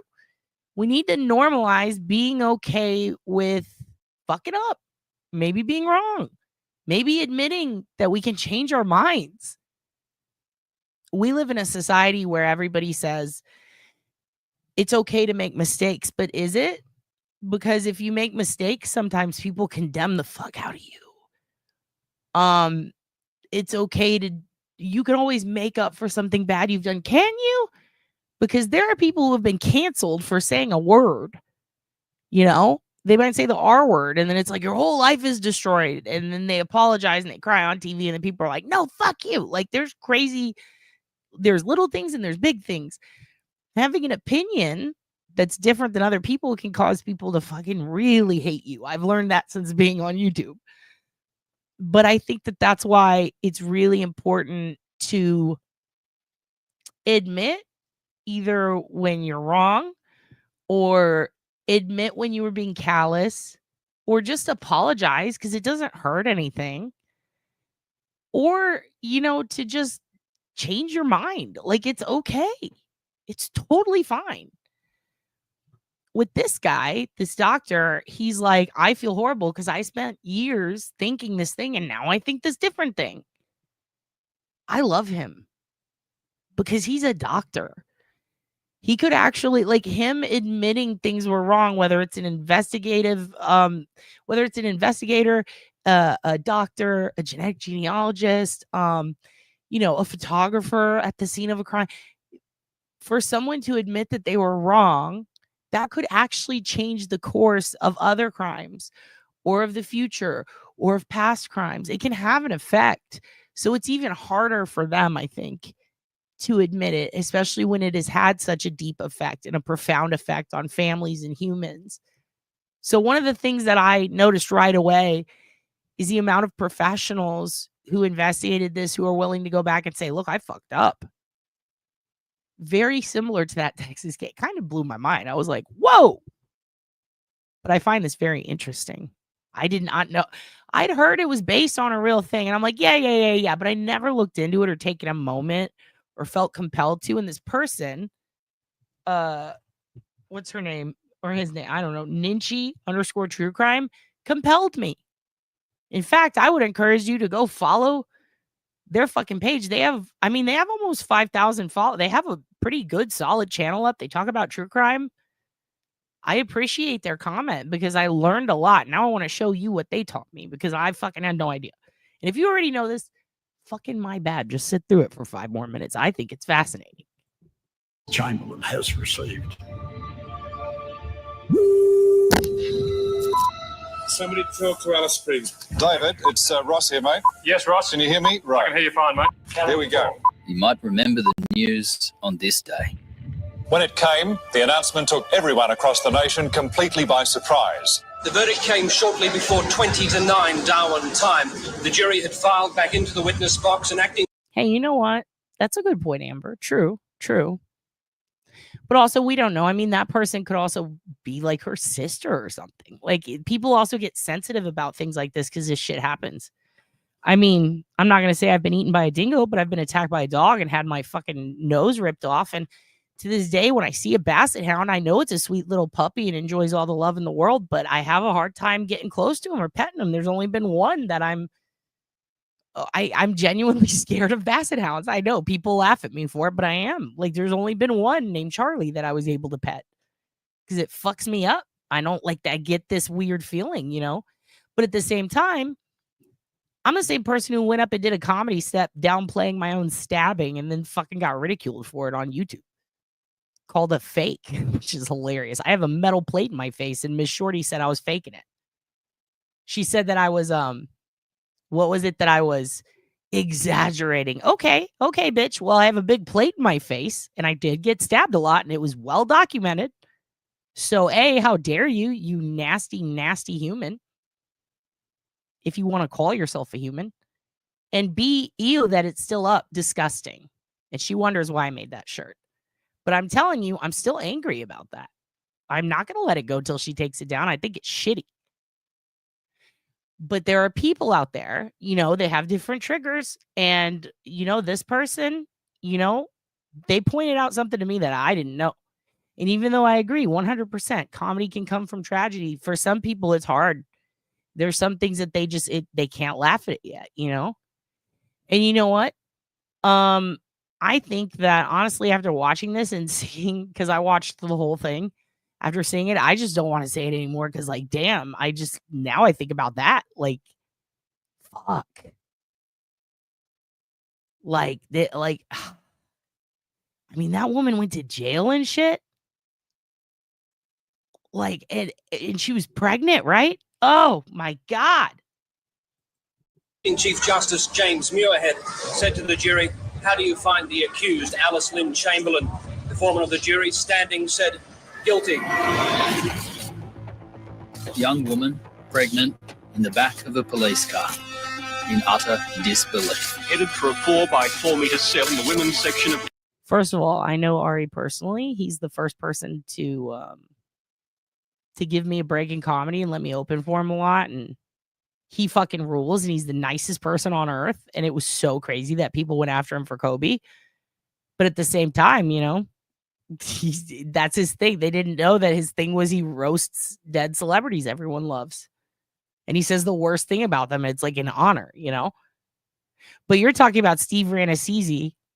And to this day, even the comment, everyone rips on him for that. No excuse. No excuse for Steve, but you got to forgive him, you know. He was just trying. He was like, I don't know why I fucking said that. It's like, damn, dude. Damn. Yeah, I just saw Ari the other day. He fucking rules. He's the nicest dude, but also he says crazy shit. So people hate him for it. And Steve Rannazzisi, his whole thing was, I believe it was his wife or someone's story. Like somebody else told his wife the story or something, and then he told it, and then he went home and he's like, babe, I just fucking told this story, and fuck. And she's like, what? And then he tells her, and then she's like, why did you do that? And he's like, I don't know. And like, it's kind of funny hearing him tell the story of why he lied about that. Because there was no reason. He just said it. And it just, yeah. Oh, did he tell the story of how that came to be in detail? That rules. I'm glad he fucking outed that. He was telling people for a long time, other comics, he's like, look, I don't know why I fucking did that. You guys just please leave me alone. He's the nicest dude too. Yeah, that's why look at Gilbert Gottfried. I remember when he said, what was it? It was about the typhoon. He made some terrible joke, but it was kind of funny. But he was like, too tsunami. That's what it was. Too tsunami? It was 100% of Burnt Crystal's move. It was 100% of Burnt Crystal's move. I'm glad someone noticed that. I am so glad. Holy shit. Darwin's Berrima Jail. Found guilty of murdering her baby girl. The whole country hated her. She's guilty, well, she should stay there for good, eh? No matter what, you would certainly have heard this. There wasn't time to go and tell people. I just yelled out, has anyone got a torch? Dingo's got my baby. You might think you know the Azaria Chamberlain story. Yes, Brent Crystals? Burnt Crystals? Brent Chrysler? I always felt sad for this lady, especially because she lost her child and the world made a joke about it. Yeah, that's what I'm saying. Somebody commented, Laura, and they were like, yo, this fucking sucks. You shouldn't say it anymore. They also have a different sense of humor than us, to be fair. But then I watched this and now it's like, damn, she's right. I don't want to say this anymore. This is horrible. Sorry, but you don't. Thought we might brighten your day for you. We've got confirmed fetal blood. She's a religious nut. All of a sudden I became aware of it, that something was there, and I turned this Dingo just intently looking at me. I'll never forget it. The baby was murdered in the car and he disposed of it that night. I think we've got it. I want to make sure I've heard that correctly. You called the police and he said to you, It can't be done. She's been guilty anyhow. And you hung up. Well, I took a photo. And you know what really shocked me is this guy relentlessly. He's like, they said it can't be done. And they told me to fuck off or whatever. Like, shut up. Can't be done. Case closed. And they kept fighting. God, if I ever get pinned for some shit like this, I hope my friends would do the same. Let alone one of the people who, you know, may or may not have got me convicted. The fact that that one guy, the scientist, was able to do that. Holy shit. Holy shit. So this was, so this was in 1980. So I wasn't born yet. I was born 4 years later. Photo of the Dingo from inside the van. could this be the Dingo that took Azaria Chamberlain? We think it was, yes. I mean, the fact that they fucking tracked down the very Dingo? Oh my God. Are not the results you would get a forensic disaster. The verdict in Mrs. Chamberlain's case, guilty. You pack of bastards. Yeah, that's another thing. That's a dingo. That's a dingo. I had no idea they looked so. They're just coyotes. They're just coyotes, right? Hold on a second. I'm genuinely curious about this. Is a dingo just another word for a coyote? Are they the same species or are they totally different? I actually don't know anything. Yeah, they are. They're like coyotes, right? If not friend, then why friend shaped? Where did I saw that comment last night about like this evil cat. And I love that comment. The whole, if not friend, why friend shaped? Yeah, it's a coyote, right? I was living in Puerto Rico and it was a big story even there. Oh, wow. They don't play bingo. They play dingo. Oh, come on. This is good. I've never dug into the case. Totally different. They're different? How are they different? Because it looked just like one. They look like them, yeah. It's fucked up if they are. Yeah, that's what I'm wondering. Is dingo another word for coyote? Do we just have different words for the same thing? Dogs like things that steal babies. I mean, damn, dude, a whole ass baby though? A whole ass baby, bruh. Mitty gets that. A whole ass white ass baby, bro. Oh my God. It's a different kind of canine. Same but different. More vicious, maybe. Hyenas are big as fuck. I saw them at the zoo. Ooh, they're spooky. I think this story might have a place in one of my books. The one about how it's always the mother's fault. Mothers are always to blame, even when it's a dingo. Oh my God, that's a good point. They aren't willing to persecute this dingo, but they're willing to persecute the mom? Holy shit. Didn't they find the baby's clothing in the wild? It's been a long time. Cousins? Maybe they're cousins.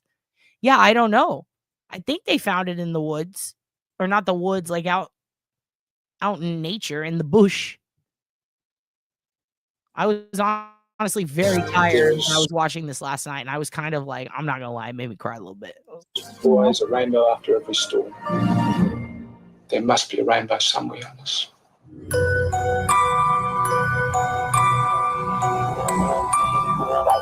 Okay, first of all, the title is holy shit. Also, how are they different though, Tiff? I'm not doubting you. I'm just curious. Like, how are they different? Like, is it like their teeth? Are they just a totally different species? Until it's Casey Anthony, yeah. And then the one time she did fucking do it, they're not gonna. No, you cannot pet that dog. I mean, like, you can't. And you know what's weird? Yeah, they did make it very creepy. They really played it up. But what's weird is also, yeah, no, don't. It's fine. I know. Oh, I don't feel like, here's the thing. I don't feel bad. That person was really respected. That's why I'm like, go follow her. She was very respectable. It was nice the way she did it. I appreciated it. Ninchi_true crime. I'll even type it in here. I like being corrected or informed in a nice way. Or it doesn't even have to be nice. Just like not mean. And this person did it perfect and drew my attention. And now I'm in. Now I want to know why this dingo ate this baby. And I want to know more about it. I want to know where the injustice happened, why it happened, how we make sure it doesn't fucking happen again. Dingoes are in Australia. Yeah, that's what I was saying, though. But I'm saying, are they like the same animal, different continents, and we have different names for them? Or they're just totally different? For those of you who are not familiar with the Southwest, never ever pet a javelina. They are cute, but they're fucking vicious. That is true. Javelinas are terrifying. And there's a bar in Austin called Javelina. And if you go there, the bartender is our friend.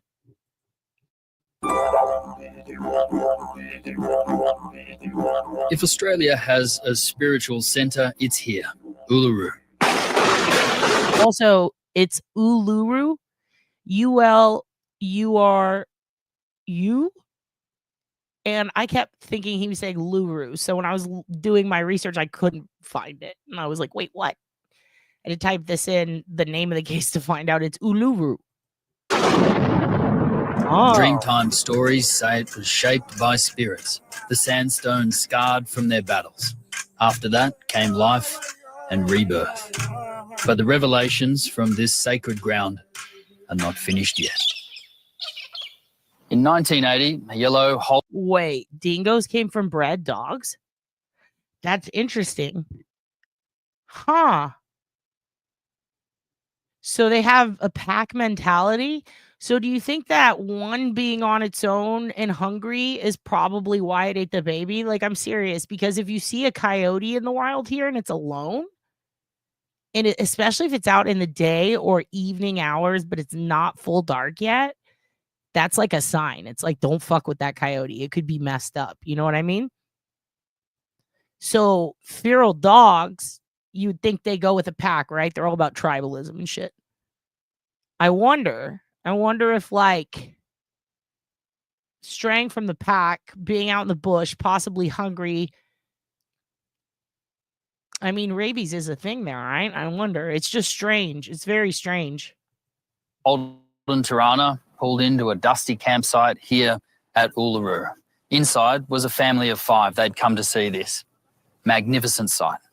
The Chamberlains were quiet, unassuming, a pastor and his wife, 2 young boys, and a 9-week-old baby, Azaria. Yeah, they can. But I think their story How close was the chamber? Their story is that one solo did it. I saw one person that was commenting under another video about this case that if it that basically, like, how do they know it wasn't a pack? And then they went on, I don't want to spoil it, but they went on to talk about how they knew. And I thought that was interesting because I'm like, I wonder if it was weird that it was alone. You know, I don't know enough about dingoes. So Ambulance tent to your camper van. 20, 30 metres away. There was no other campsite between us. The night Azaria was taken, Murray Haby and his family were at the same campsite. He is one of the last. By the way, can we talk about, I have to say this, Australia, very respectful in their reporting. I've noticed that, and I know this might sound weird to some people, but hear me out. In American shows, in the old forensic files, even the one that is parallel to this exact situation where the exact same fucking thing happened, but in America, but not a dingo, it was a domesticated dog. It was 2 of them. When they showed the photos looking back on the kid or the crime photos, the forensic photos from the child who's passed away, you know, they don't blur anything. And I noticed that in a lot of like Daylines and stuff. I mean, shit, we had America's Funniest Home Videos where it's like naked kids running around and no one gave a shit. I like how in Australia, anytime there's a kid, they blur them if they're not in their full clothes. I appreciate that. I think that should have been the norm to begin with. Maybe I've had people be like, oh, it's a baby. It's not about anybody's mind going there. It's about the fucking perverts who watch this shit. Don't give them extra to look at. You know what I mean? So I really appreciate how they, believe it or not, I appreciate the censorship in this instance. It's nice to see that. Or to not see surviving that. Witnesses. And incredibly, parts of his story remain untold. There's numerous reports of dingoes being in the area around that campsite. Did you see any that night? Yes, we did. We saw one come in from, it would have been southwest corner of the camping ground. Then it came up to our van and we threw a chop bone out to it. The dingo is what's called an apex predator. Out here, its only enemy is us. But people found it impossible to believe that a dingo would, or could, take a baby from a tent. There were people who tried to warn us, but nobody listened. What? That part, that's where I had to pause it yesterday. I was like, hold on, I need to get a coffee. I was falling asleep and I was like, well, now I need to hear this. Who warned them? Who warned them? Who knew about this? Also, thank you, Tish. I'm not going to read that out loud because I will cry, but I appreciate you and I love the shit out of you. And I went to the post office today and they have to issue me a new key. I don't know why. I said, my key's not working. And they go, yeah, have you picked up your new one? And I'm like, what? I guess they switched my box out. So maybe that's why. Maybe they switched my box out and now they're going to put the right mail in it. So yeah, I got my new key. There was nothing in the new box, but they said that they will be making drop off or putting the shit in the boxes in the morning and come back. I was apparently in a transitioning period at my post office. I did not realize this. But thank you. Very recently, a number of children were reputedly attacked by dogs in the camping area. This is Derek Roth, the very capable park ranger at the time. It wasn't well known. First of all, that looks just like a Shibu, and they are so cute. And second of all, hell no, I'm not saying they're trustworthy. I'm just saying that's cool that they blur that shit, because thank you. Dingoes had tried to snatch young children before. It's just that nobody wanted to hear it. Eventually, I determined that we'd really have to get rid of some of the dingoes, that they were becoming more and more of a problem. The following recording of Derek Roth is from the Northern Territory Police Archives, opened as... This is true, by the way. I hate nudity. I absolutely hate it. Especially to Channel 7. It has never been broadcast before. I requested permission to get some high-powered rifle bullets, and we were going to shoot a number of dingoes. I didn't get the bullets, and a fortnight later, Azaria disappeared. Van, thank you for pointing this out. Although coyotes and dingoes may look similar, they are 2 different species. Coyotes are smaller in size and have a more varied diet compared to dingoes. I would have thought it was the opposite. Oh, wow. Who are larger and have a leaner build similar to wolf. you know, I can't be around a dingo because now that I think they look like Shiba Inus, I will try to pet it. So never let me near one. I will try to pet it. It's too cute.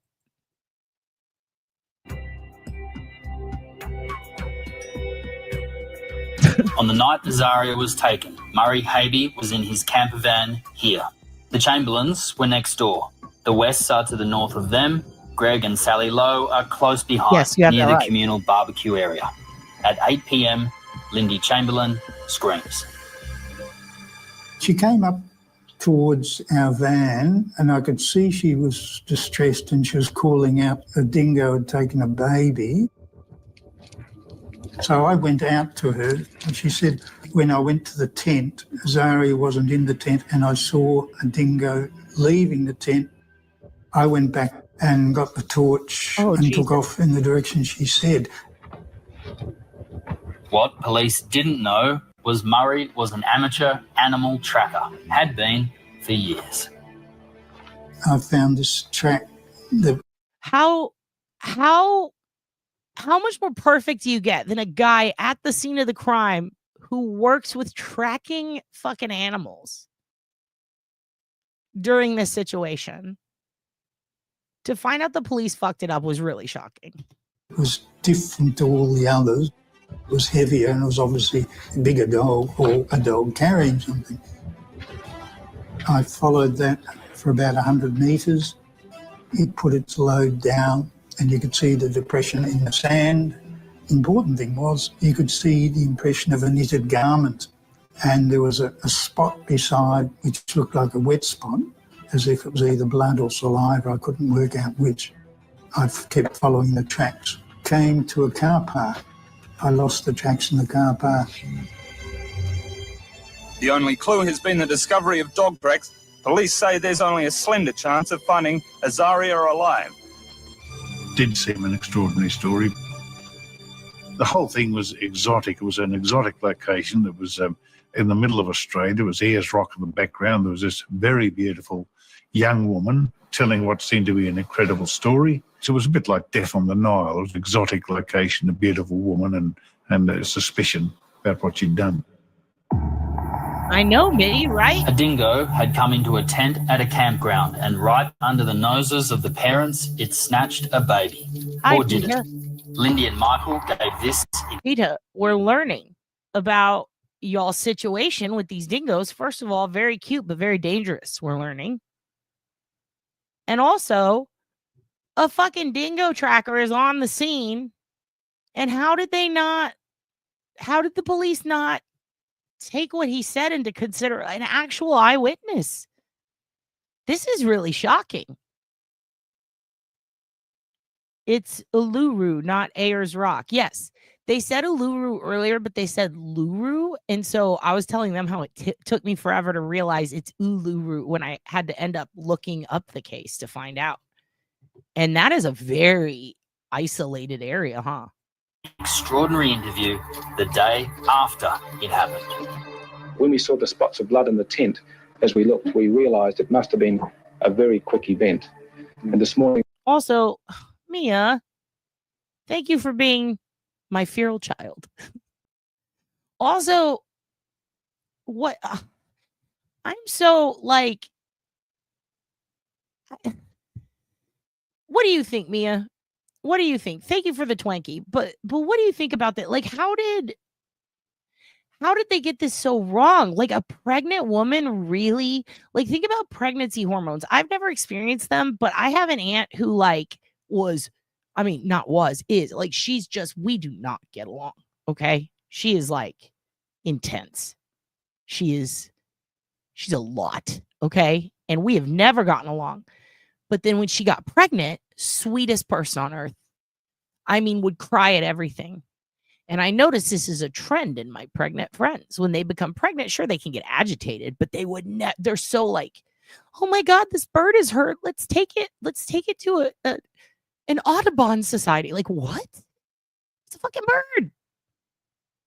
You know, like you want to climb the tree and catch this bird because it looks hurt. You're not even sure if it's hurt. You want to help it. Like, every pregnant person I've ever met mid-pregnancy, they are not going to, they're just, I just don't see them you know, I get postpartum depression is a thing, but like mid-pregnancy, you think this woman just fed her kid to a fucking dingo or what? Or killed the kid? Like, this is, the fact that they just went straight to the mother and ignored all the warning signs, the witness, the evidence, the fucking dingo. Like, what, dude? Oh, yeah, I would totally try to pet it. And I could see a kid trying to pet it too, because they're fluffy and cute. I mean, my God. When we saw on the blanket the sharp, ripped, jagged marks in that very thickly woven blanket, we knew that was a powerful beast in the sharp teeth. There wasn't. Kind of interesting, right? How we knew it was a powerful beast with sharp teeth, with the perforations in the blanket. This had to be an animal attack. Where have we heard this before? Trying to go and tell people, I just yelled out, has anyone got a torch? The dingo's got my baby. There it is. A dingo's got my baby. A mother's anguish. But so that moment is when I went, oh my God. So you're telling me this aired on the news with this woman crying, holding her kid in her arms. And then half of America's like, a dingo ate my baby. Ha ha ha ha ha. Like, oh my God. Did that happen? Or was it until the Elaine episode of Seinfeld that happened? Because I am so sorry, Australia, on behalf of America, if it was immediately after, that's fucked up. I mean, it's still kind of fucked up, but like, I mean, it's totally fucked up. But like, if it was like right away after that aired, then we're fucking assholes. Public and the police thought something wasn't quite right. Lindy and Michael seemed too composed, too comfortable with the media, and the police watched like these interviews carefully. I yelled at the dog to scare it off. Oh. And then it sort of registered on my mind as I was running to the tent because I thought the kitties are in there. And when I got in the tent, it was just nothing. And I called to my husband. I didn't. 9 months, dude. Yeah, one of the themes to your life. Hey, there's all this evidence, but blame the mom. Yeah. Witches in Salem. Yep. But really couldn't believe the evidence in my own eyes, and I called to Michael. The haircut's a lot, but this was that time. This was the time when we did the bowl thing, you know? I was 4 years later, but I did the bowl thing. I promise you that. You become Mother Earth. Oh my God. Hey, thanks, Laura. I don't have my phone on me, so I can't see if you guys do, but thank you if you do. I appreciate you, Laura. That's so sweet. And she also 8 months pregnant. The baby's 9 months, so she got pregnant like a month later. Holy shit. I feel horrible for this woman. God damn. Oh, yeah, I did forget it was Larry David. So, yeah, it couldn't have been immediate. No, I'm saying America. Like, did America say all that? And then Elaine said it later? Or was it like a thing where no one, like it was in the media, but no one made fun of it, and then Elaine said it later? That's what I'm curious about. Yeah, it didn't quote her right. That is true. Fat fingers, I was trying to say I'd for sure try to pet the Shingo. How could something cute be so deadly? Piss off dog. Yep. I cried while donating money to Smile Train when I was pregnant. Oh gosh. Yeah, we're fucking assholes, dude. Oh my God. That dingo's got the baby. A cold shiver went up my spine. I thought, this is absolutely ridiculous. And I rushed into the tent and we looked around quickly and couldn't see anything. I thought, my hat. And I rushed out into the blackness and I felt as hopeless as I'd ever felt in my life. You know what this reminded me of? I mean, it's not on the same level, but there's a scene in Boondock Saints. I don't know if you guys remember the movie Boondock Saints, but there's a scene when this woman is talking about a phrase. I don't even remember the phrase, but it was something about like a finger. Did any of you guys remember? And she explains why that phrase isn't okay. And she goes, do you know why they say that?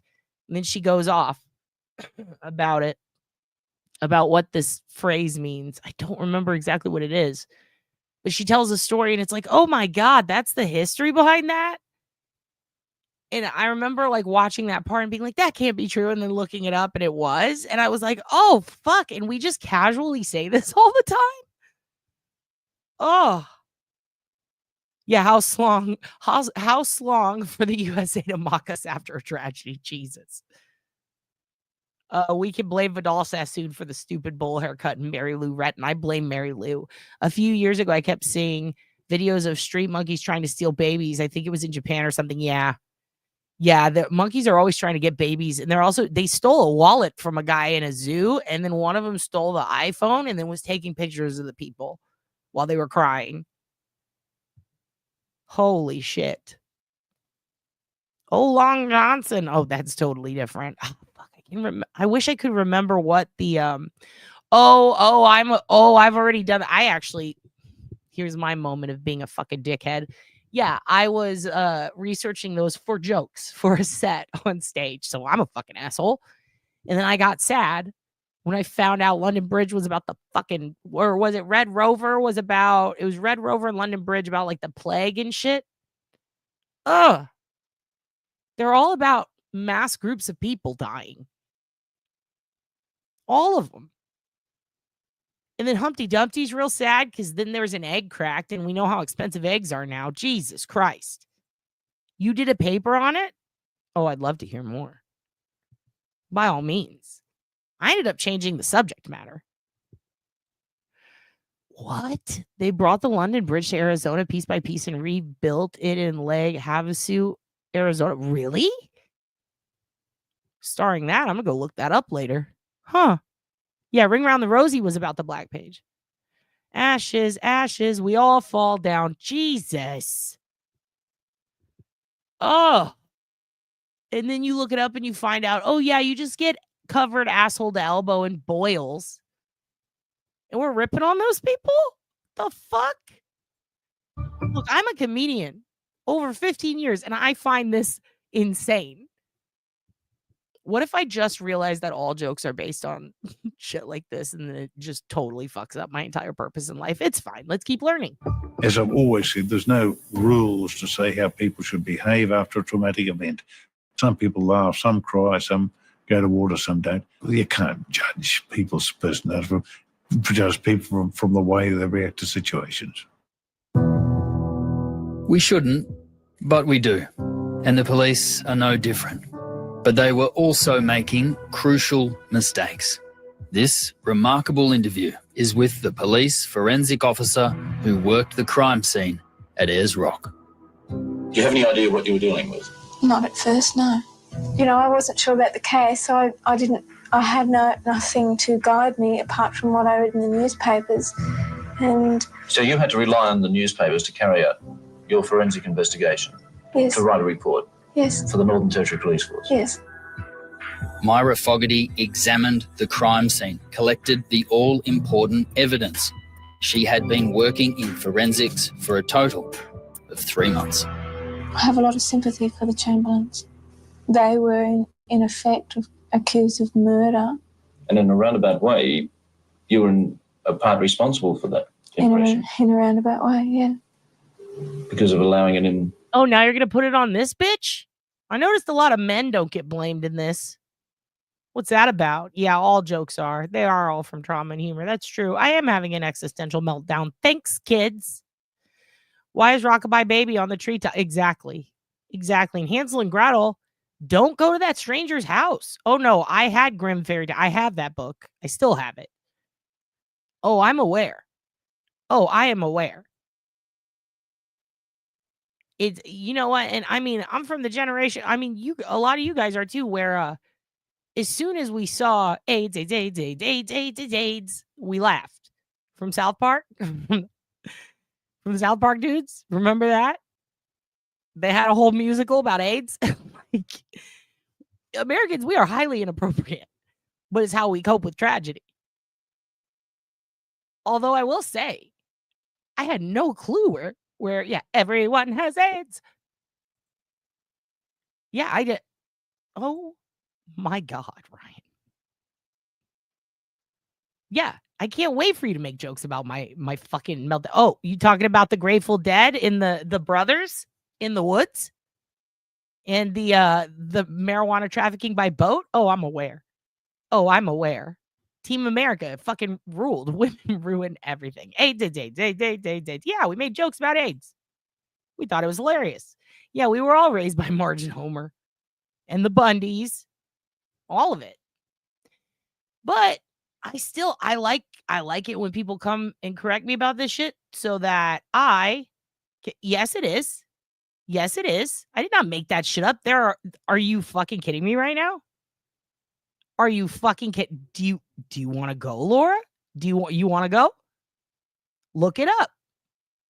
The brothers who used to make flags and follow the band around because they went to the high school near where the Grateful Dead used to practice in their garage. And these brothers, are you serious? You want to go? You want to go, Laura? It's a real thing. I'm going to link the article to it. And they used to leave school. The band practice started at 4:20 and they would go meet out in the woods and they would listen to the fucking Grateful Dead jam out all the time. And there was a whole situation with a boat full of fucking drugs that would pull up. It was a whole thing. I even learned the police codes because they said they learned the police codes. And I was like, I don't believe these kids. Is this true? And it was. The brothers who started it, supposedly, they claimed to have started it. Claim that it has to do with that was like one of the police codes.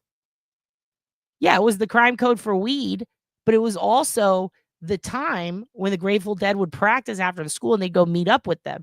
And they got paranoid about this shit or something. And they thought that the police were trying to bust them, but it wasn't. It was just their like code or some shit. Let me go pull up the article. It was really crazy. No, not Hitler's Hitler's birthday, but it's also okay. That, you know what, kids? Inexperienced. For allowing me to do something that I had no idea of how to do. If that sounds shocking, worse was to come. The Chamberlains were at a campground that was full of witnesses, but their version of events, what they saw... The Waldos. Look up the Waldo brothers. Look up the Waldos. Type in Waldos. The Waldos. Laura, it's the same fucking story, hun. Look up the Waldo brothers with Grateful Dead, and then you're going to see the exact story you told, but from the people who started it. There's like a whole profile on it. I want to say it was in, where is it?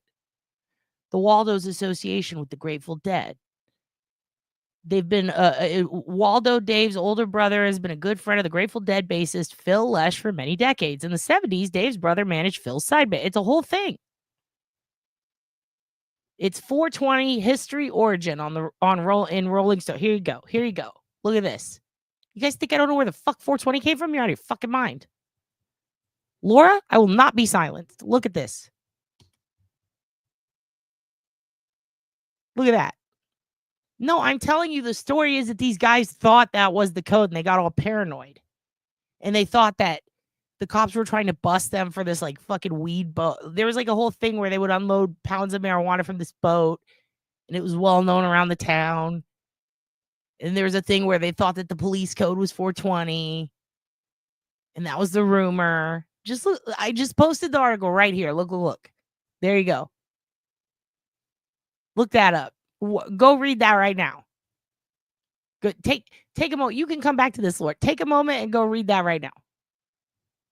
It's about the Waldos brothers. And they are fascinating. And it is the craziest story ever. And I will never forget this one. This story of how 420 started. I will never forget. I already forgot it, actually.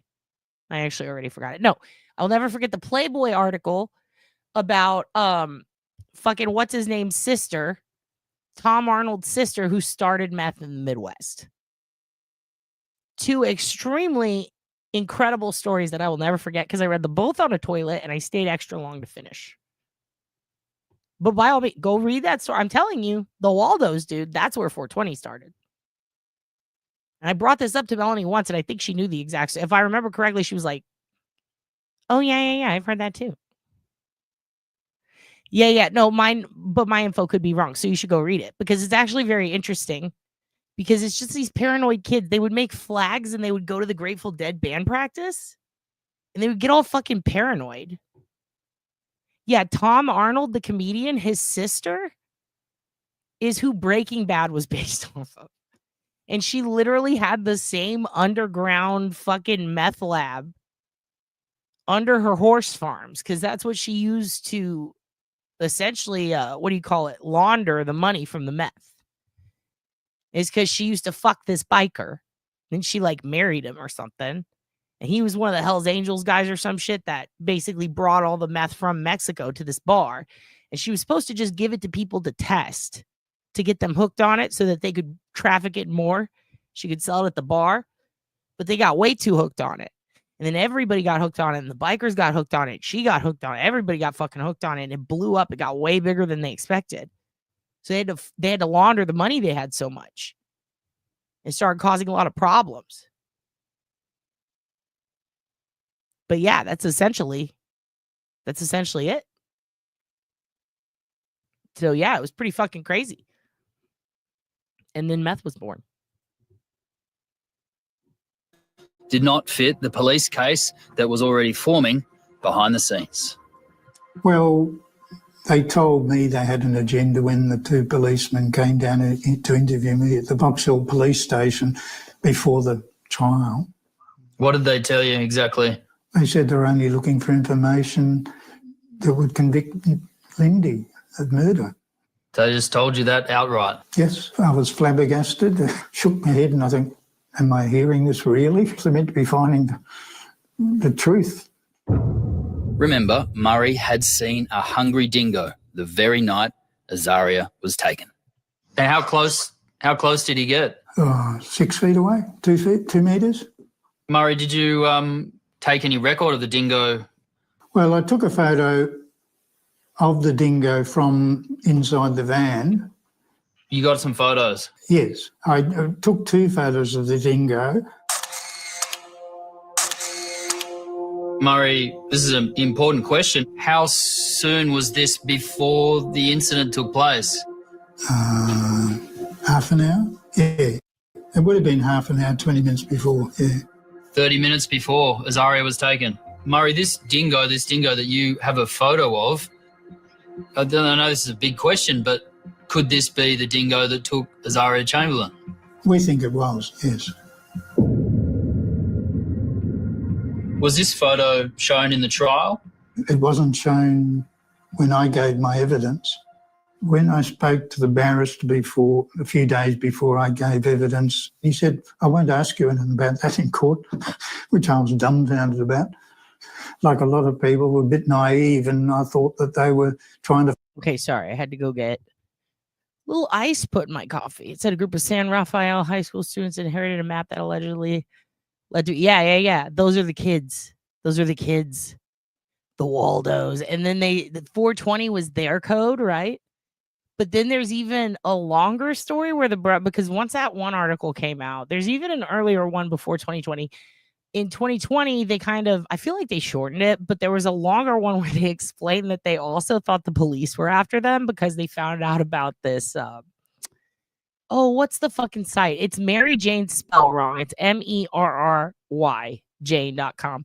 They thought that the police were after them because they found out about an illegal grow op, and they were like, there was this whole thing about how there was a boat bust, and they were scared because they didn't want to get the Grateful Dead in trouble. It was wild. And I encourage everybody to read it, and part of me thinks it could still be a fake story, but I don't care. It's incredible, and I want to believe it. How come you don't play my chats where I own being wrong? Wait, what? You owned being wrong? Uh-oh. Okay, so, wait. No, you didn't. But also, you weren't wrong. I mean, technically, it's the same. I just had more deets. But I also, because I was getting ice in my coffee. Hey, when's Karen's next court date? The 25th, right? Or the 18th? She did all that with meth, but yeah. Well, Roseanne's the problem one because actually Roseanne wouldn't do that shit. Her and Tom, they were on coke. So they were better, I guess. I don't know. It's the 18th. Yeah. So it's the 18th, not the 25th. I also wish I had to launder my money. They just had to make it the day after saying it. Oh, shit. That's not good for you guys. up there. You're all Irish as fuck. You're going to hate that. So everyone's going to go into court all fucked up. Paul probably won't show up. Poor dude. He's got a drinking problem, right? I shouldn't say that. Does he? Oh, I love you too, Laura. I don't think you're wrong. I just think that, like, you know what I mean? Like, I think there's more to it. I also wonder if those kids, 420 is a California penal code, but has nothing to do with weed. Yeah, the kids got paranoid, though, because they thought 420 was. I don't remember what the actual code was. It was something weird. But the cops, I think, were onto them and would do it to scare them. And I found that very funny because one of the kids' dads was a cop. There's one article that goes way more into depth, but it also includes traffickers of pot, a bunch of girls that would go on to become Band-Aids, Jerry Garcia's bassist being all fucking wild as shit, a weird high school yearbook photo that had Grateful Dead members in it, even though they weren't in the high school or something. And then the dad's fucking with the kids, the teacher's fucking with the kids leaving school. It was just a lot. And it was so funny because it all came down to the beginning of this holiday that happened to me on Hitler's birthday that somehow had to do with weed. And I found it very funny. I was like, that was a riot. To be honest, this Irishman hasn't drank on a St. Patty's Day in 20 years. Yeah, I always forget it's St. Patty's Day, but also, like, isn't it weird to see green beer? Like, I don't like beer anyway, but to see it green, I wouldn't want to do that. But I imagine puking up the green is probably funny to see. Like slime time or something. We should launder it like Donna Adelson did and then spend it while it's wet. Is that what she did? I cannot touch the Donna Adelson. I tried, and I'm like, I can't. It's too, like, that woman makes me angry. All of it. And I'm scared of Wendy, and she's near me, so I can't fuck with that. No way. I don't fuck with Wendy Adelson or the cartel. Those are my rules. That's my line. And actually, we're not going to watch this whole Dingo thing. This is really sad. But I wanted to give you guys some context. Essentially, they fucked up pretty bad. And a dingo did, in fact, eat this woman's baby, and it was very, very sad. If you'd like to watch the rest of this, it's called the Lindy tapes. And again, Ninchi_true crime. I'll put it in here again. I would highly recommend following them. Also, to any of you who have hit me up on Twitter in the last few days, something happened with my account. It got fucked up. They kicked me off. I don't know why. They said that it looked like, I don't know. It said there was some suspicious activity on your account. I go, oh, was there? What happened? But I go back and it's just my tweets. There's nothing suspicious. And whenever I filled out the stuff to be like, hey, help me change my, it says change my password, but you're just like directing me to this help form that I've never seen before. And it's definitely Twitter.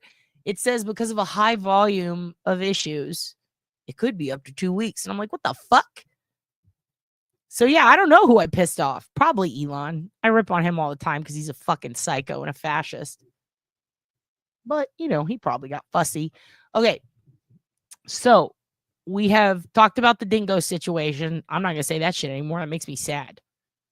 Also, we talked about Delphi and we looked at that video. So now, ding, ding, ding. We got the 3Ds. I want to ease us into something that we are going to be talking about. It's probably going to be 2 to 3 weeks before. Please watch this morning's Recovery Addict. You will laugh your ass off. I will, Renee. I will. I do like to laugh my ass off. So we're going to talk about a case probably in 2 to 3 weeks. And don't be suspicious. Don't do that because now I'm going to sing it. Now I have to sing it. But before that, I want to kind of get all the outside stuff around the case out of the way. That way we don't get sidetracked when we get into talking about the case, right? The dingo ate my Twitter. How dare you, Laura? It did. And what do I mean by that? We're going to be talking about Brianna Maitlin. And I used to always get her case confused with Brittany Drexel. And I think the other day I was talking about it and I was like, wait, is that Brianna? Because it's been like a while since I looked at it, but I used to be really obsessed with it. And this is the one that I thought it was. And also April Tinsley and Robert Ben Rhodes, there were a lot of cases around that had similar circumstances, old barns, middle of nowhere. So I was like, I'd rather just wait and talk about it when I'm positive and not make a big mistake and say the wrong thing about a case is sensitive, because it is fucked up. And I know that a lot of people think, oh, Maura Murray is connected. And a lot of people think, oh, it's a serial killer. And then other people think it's her friend. Like, it suffers from the same thing that a lot of cases suffer from, which is, a lot of conspiracy theories, a lot of pretty decent sounding theories that do make sense. I haven't. I will look that up though, Nikki. Let me write that down. And I have been working on or looking at and doing some research on some of the stuff you guys sent me through email. Mercedes Vega. But I may not have responded to you just yet. And that might be because, well, it's definitely because I got lost looking into it. So I'm going to be responding to a bunch of you guys this week who sent me various cases. But I'm the type who I look at it and then I'm like, oh, now I got to go look it up. And then I forget to respond. So I apologize. I'll be doing that soon. But I don't know how many babies he has, but it's almost as much as Nick Cannon. And that's too much. PA girl supposedly. Oh, yes. People were talking about her earlier, weren't they? Yeah, I have not seen anything about that, but I will have to go look. That's interesting. Well, today we're going to end it by introing into the outside stuff that has to do with the Brianna Maitlin case. Why are we doing that? Why not just let it go where it goes? Because I don't want to get distracted, and I don't want to have an episode that's going to be about something very specific to the case, and then I end up derailing into this other stuff. So it's like, let's get the other stuff kind of out of the way, and then we'll intro and talk about the Brianna Maitlin case. Now, one thing that I'm going to give you the gist of it. I'm going to give you a big overall, this is straight from the FBI website, a description of what happened to Brianna, and I'm going to show it to you. Now, Crawlspace and a couple of other podcasts did an incredible series on it, like incredible. Crawlspace did amazing. It's been like 5 or 6 years since I listened to that. I think it's like 8 to 10 years old, their episodes. Recently, they gave a little press conference type of thing to talk about her case. It had been 20 years, and it was basically an announcement like, yo, we upped the reward. Okay. But there's a lot that needs to be done with this case. And it was definitely a combination of things that led to it basically going cold. And I think that the biggest contributor to that, or the thing that is the biggest leap in that case, getting any justice or getting any closure whatsoever, is that the police put off investigating it for so long. Let me give you my version, which is going to be very summarized, and then I'll read you what's on the FBI site. Okay. So, or I'll just read you the details from this, and then I'll give you a little additional info. Brianna Maitlin, here, I'm going to go ahead and pull this up. And then we're going to get into the Dutchburn property, which is what we're going to be talking about today, okay? So, this is Brianna Maitlin. She looks exactly like my friend Rebecca. And that is crazy to me. To the point where I almost called Rebecca and said, are you Brianna Maitlin pretending to be Rebecca? I still have not done that, but I do plan on accusing her later tonight. Brianna, 17 years old at the time she went missing. This photograph right before she went missing. This was March of 2004. She's a very beautiful girl. She had kind of a rough high school experience, okay?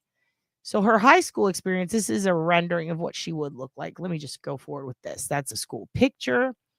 So when she was in high school, she got picked on a lot. She got bullied. She got the shit bullied out of her. And the thing is, it wasn't what you would normally think. It's not like, oh, you know, the kids bullied her because of, you know, an issue she had or something that was wrong with her or she was mean or anything like that. She was just very pretty. She got along with a lot of people. She was considered popular in school. But there was a couple of, there were groups of kids who bullied the shit out of her. Like literally bullied her because she was well liked and popular.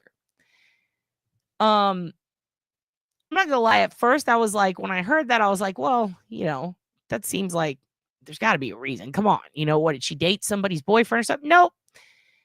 And, you know, as I reflect back, there were definitely kids in my school who were just kind of hated for being really likable and popular. One of them is my friend Rebecca. Hell, even I didn't like Rebecca for a while because I was like, fucking perfect hair and amazing at tennis, fucking bitch. But I was jealous. You know, she was rich and beautiful and smart and played tennis great. And I was second to her in tennis, and I was poor, and I was not, in my eyes, as beautiful as her. And she was smarter than me. She got better grades. By senior year, we were like besties, and we still check in on each other. How you doing, Rebecca? Love her to death. She's great. But when you're immature and you're a kid, sometimes you project things. You project your own situation on other people, or you might take out, you know, hurt people, that sort of thing. So I can see a lot of people maybe being, like Nikki says, jealous fucking assholes, you know? So she had a hard time in school.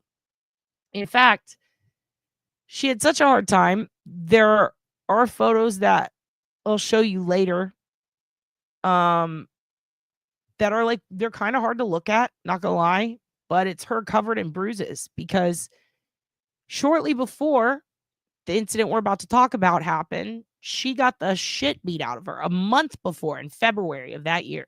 She got the shit kicked out of her by some kids at school.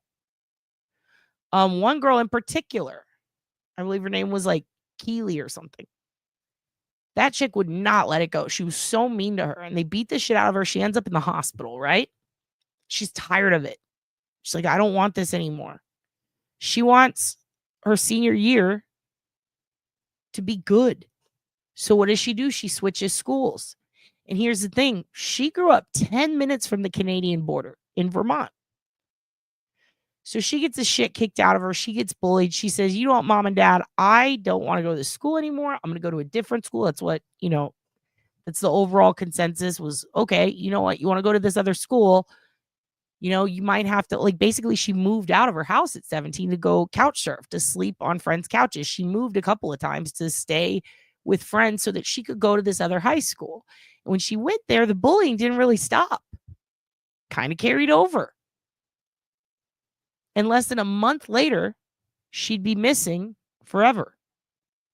She was 5'4". She was 105 pounds. She's brown hair, hazel eyes. She was born October 8th, 1986. So she would be, what, 38 right now.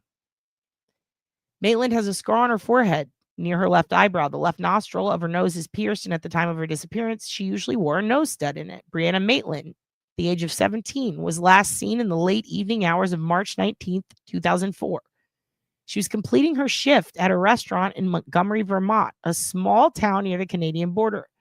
She left the restaurant in a green 1985 Oldsmobile 88, which was later located backed into the side of an abandoned barn about a mile away from the restaurant. It goes on to give you the tip line, 1-800-CALL-FBI. If you're listening to this, definitely call it if you know anything. So let's talk about this for a second. How did this happen? How did it happen that she leaves work, which, by the way, this place that she was working at, it is so cute. It is in the middle of nowhere. You're going through the Vermont mountain. Like, one of the places nearby looks exactly like where Jimmy, aka Deb, stopped to feed apples to cows. I want to hit him up and be like, is this where you fed the apples to the cows? Because it looks exactly like one of the barns nearby her work. But it's interesting because she worked at this really cute little restaurant. She was a dishwasher. So this is Brianna Maitlin. So she went missing in Vermont in 2004. Okay. This is right around the time of Maura Murray, which happened 100 miles away. So 100 miles down the road, same situation, isolated little strip. There's a curve, car found wrecked out, girl gone. Exact same situation. Now, because of that, people want to connect the cases, or they want to say it was a serial killer. Here's the deal. There has yet to be any connection made. There was a lot going on separately, circumstance-wise, in both girls' cases. And people say it was just down the road. No, it was 100 miles away. That is further away than San Antonio is from Austin. That's like a whole different area of the state. So when I see that, I go, could be, couldn't be. Interesting that the cars were both wrecked out. The major difference in Brianna's case is how the car was found. So essentially, here's what happens. She's living on a friend's couch. She left a note about how she was supposed to do like a shift dinner with her work. And she'd finish doing dishes at the end of the night, and then they would all eat together. And then she'd usually leave. But on that night, she didn't want to eat with everyone. She said, I gotta go early. Yeah, I know it wasn't wrecked, but it was like abandoned. And didn't they say that she could have gotten in a car accident or something? Something about how like something happened with her car. I thought it was. Or I thought that it had been something happened where she veered off the road, right? I thought it was right. I need to go back and double check on that because I thought that there was something happened and she veered off the road. And I know the bus driver, Butch, right? Butch Atwood. I don't know why I remember his name. But that guy, I remember he pulled over and was like, you need any help? I actually don't remember I think he did make contact with her, right? Either way, that's beside the point. Totally different issue. With Brianna's case, the point is her car is wrecked, okay? Let me show you what I mean by that, though. Because again, somebody might go, well, that car is not wrecked. Well, it's in a fucking house. It's not supposed to be. You know what I mean? It's there and it's in a house, and that's not good. So this is exactly how her car was found. And that is a big barn. And as you can see, it's kind of in the middle of nowhere, right? All boarded up. There's an old curtain, and then this big panel that was covering this is falling onto the car. Now, you might be going, oh, wow, what is this? A crime scene picture from the police? No, they didn't take any fucking pictures. What happened was that Keys tried to run people off the road. Yes, it was. But they've already established that Keys was not in the area at this time. So, yeah, even I thought could it be Keys, right? But, yeah, he was not in the area at this time. I believe they were able to prove that, too. And he did. He would try to chase them and shit. That's why I said he sounded kind of like the Route 29 stalker. You know what I mean? And make this a lot bigger. So this is where her car was found. So she gets off of work. She says, no, I'm not going to eat dinner with everybody. I got to go. She left her roommate a note back then. Keep in mind, this is 2004. She left her roommate a note in regards to where she was going to be. I don't remember the exact words, but that's what I'm saying. This is more going to be about this barn. We're going to talk about the exact case later because I have all my notes separate of this. I mainly want to get the outside stuff out of the way today before we go into great details. So basically what happened is she's driving home.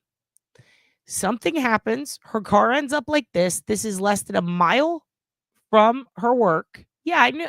See, I thought that she got in an accident. I think she did get in an accident, but I don't remember exactly what, to be honest.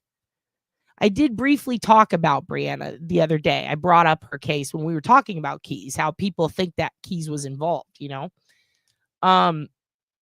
So as you can see in this picture, that's a hell of a way to back in, and it's facing the direction she was driving, which is odd. And you can see there's some debris here. And then there's 2 bottles here. They went on to find a few other things much later. But basically what happened is she's at work. She leaves work. It's night. 17-year-old girl ends up driving past this barn and then somehow backing into it. Okay? So that's what's weird. And by the way, I'm glad you brought this up. Her dad and her family and her friends hate that episode. I watched it too. I was shocked to hear her dad on a podcast say, fuck them. Not really. He didn't say fuck them, but he essentially said fuck them. He's like, I won't even watch that shit. Because the way they changed the facts and the way they were very exploitative, and they left out a lot of context, and they made up a lot of shit. Or they said things that were blatantly untrue or things that were not supposed to be said. So basically, earlier that day before she goes to work, her mom and her are shopping. Now, there's two different stories out there. One of them is that her mother said that she went outside and looked irritated when they were checking out and then came back in. And then somebody else said, well, you know, her dad said that she was likely smoking a cigarette and just didn't want her mom to know. And that's why she was irritated.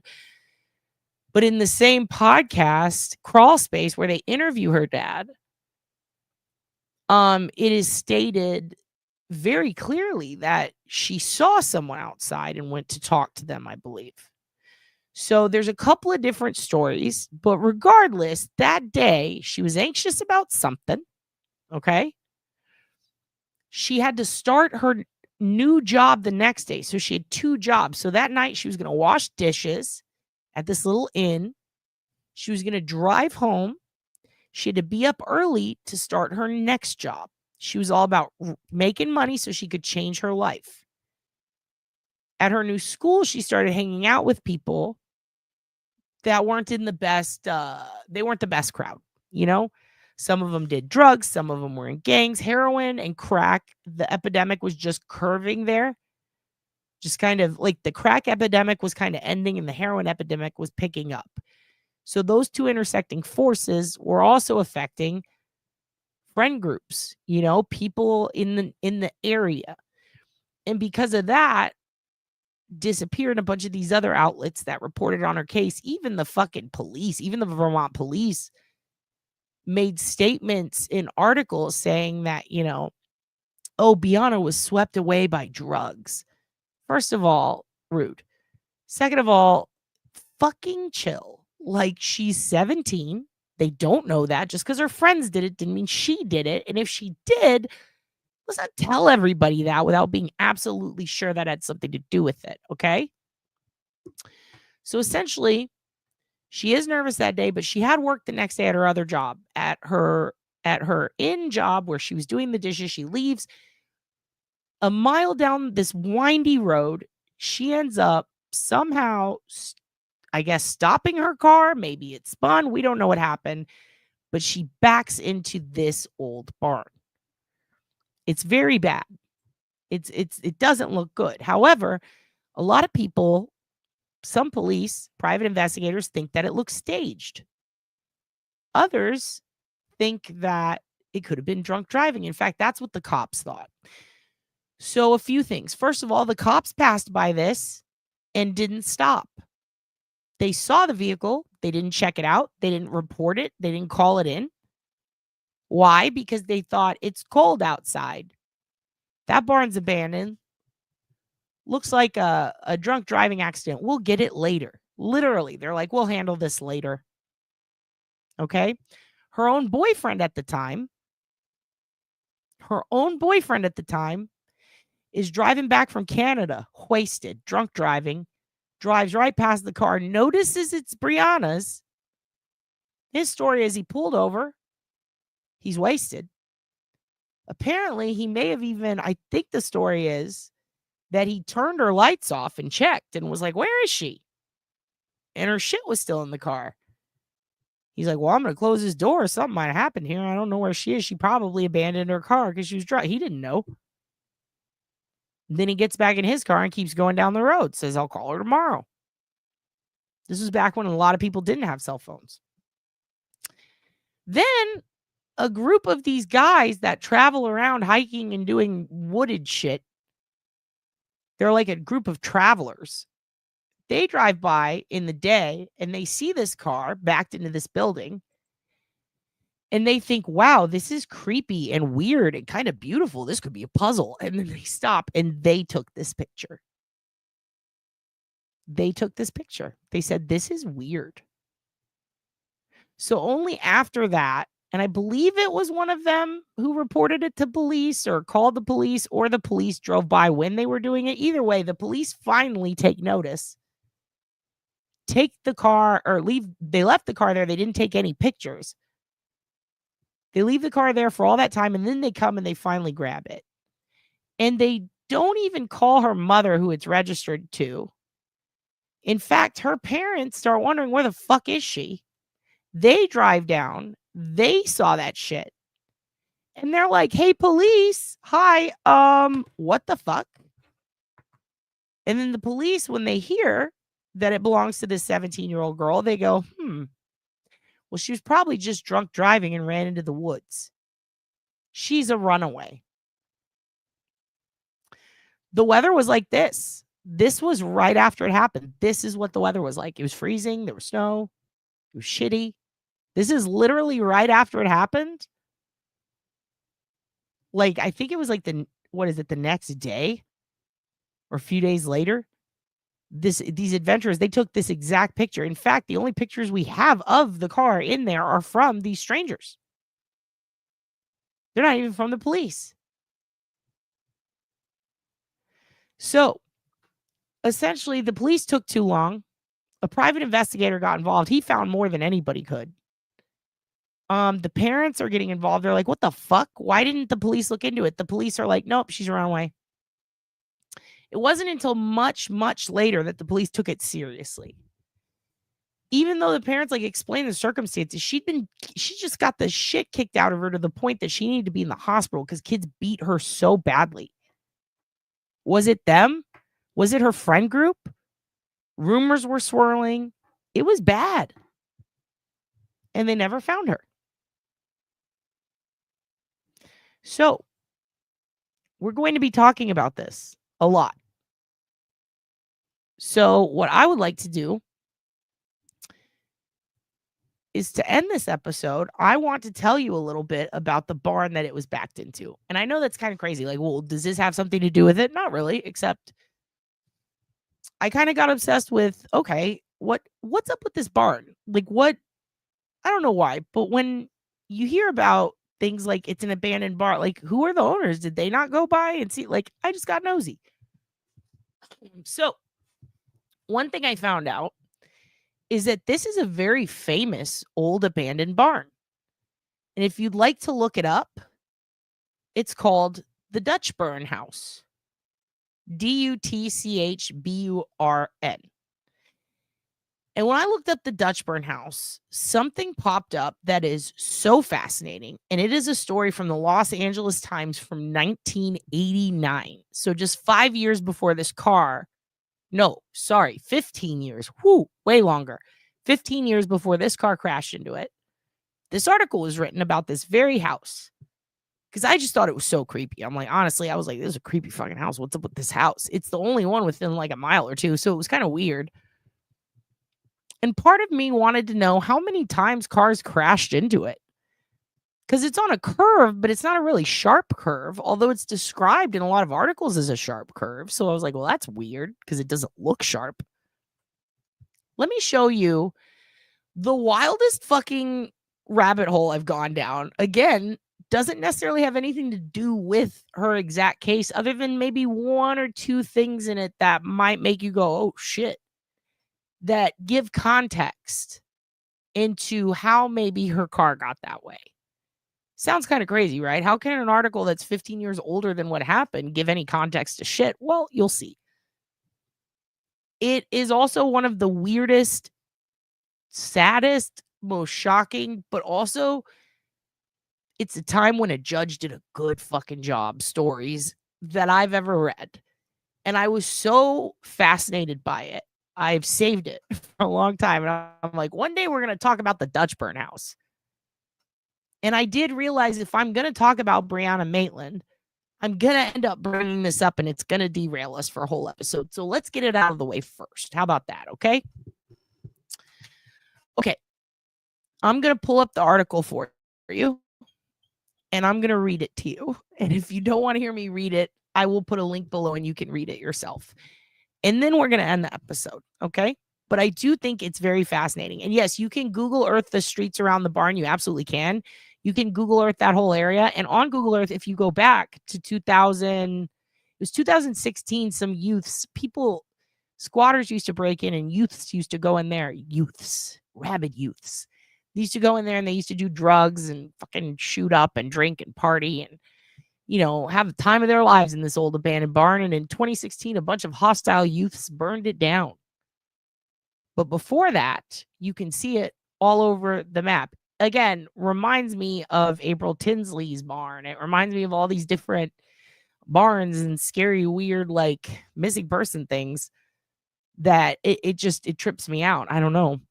But I was very, very, I don't know, these fucking youths hitting Spencel skirt. I was very, very surprised at the history of this barn. Very surprised. So I'm gonna read it to you, and I'm gonna say goodbye to you. But we are going to talk about Brianna Maitlin later. But I did want to get this out of the way because I don't know. There's 2 or 3 things, maybe just 2 that we can learn out of this article. But I do think it's useful. Also, get ready to cry because some of this is. I'm hoping I don't cry, but I might because this is an insane story. Okay, this is January 29th, 1989. I also like how they used to put the time. 12 a.m. Pacific time. Also, Nancy, you were up late writing, hun. 12 a.m. That's impressive. Yes, Colin did it. Absolutely. Fear settles on the farm after 2 brothers survive a violent robbery. So this is the Dutchburn house that Brianna crashed into 15 years prior. Montgomery, Vermont. Mike and Harry Dutchburn shared a life as predictable as January's blizzards and July's blackberries. Awake by 4, asleep by 9, off to the barn at 4, 2, and 5. Errands once a week. St. Albans for parts. Newport for fertilizer. John DeUso's store at the crossroads for potatoes, hot dogs, and bread. In a weather-beaten farmhouse on a lonely stretch of highway 10 miles from Canada, the brothers passed their evenings in unmatched armchairs in a kitchen papered, with sailing ships and maps of the world. The wallpaper was hung by a sister years ago. Mike, 77, and Harry, 79, likely would have chosen pictures of cows over maps of a world they have had precious little to do with until it burst in on them one January night. Anyone in town can point out the Dutchburn place with its blistered white paint and drawn shades. Surrounded by open fields, house and barn sit near the road on a curve that's unexpectedly tricky. Mike and Harry have lost track of the cars they've pulled from the mud over the years, a habit of helpfulness that would cost them. From their kitchen window, they can see their hillside birthplace, the only other home they've ever known. They still remember moving day, June 15th, 1915. Whew. Just as they do every journey away from home ever since. Their brother's funeral in Massachusetts in 1944, Mike's trip to their sisters in Michigan in 1960, the 65-mile drive with their niece, Sandra Lyon, to Burlington a year and a half ago. Harry hadn't been there in 40 years.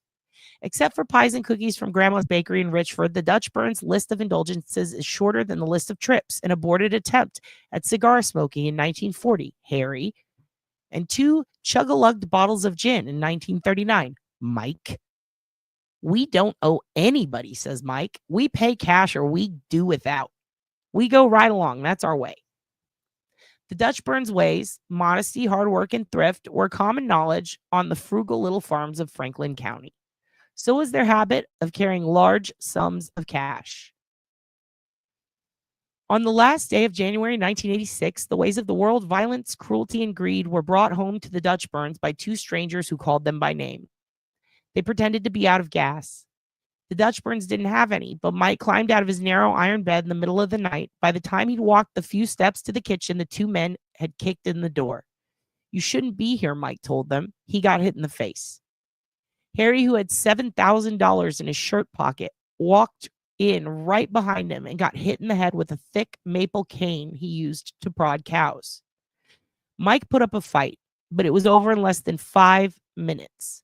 Afterward, Mike says, the kitchen looked like you'd cut a bunch of hens' heads off and let them fly. 5 minutes was all it took to teach two old men about fear. The fear never left them, not even after the robbers went to jail. I don't sleep anymore. I hear cars all night. You don't forget it, says Mike. He only has to look at his brother to remember. Harry's right eye hangs like a crooked picture in his face. It swells and weeps in the cold. Since the beating, he no longer goes out to do chores. Cane hanging on its peg is another reminder. So are the dents it left in the old Kelvinator in the kitchen. They could have taken the money, Mike says. There's no sense in beating a person up.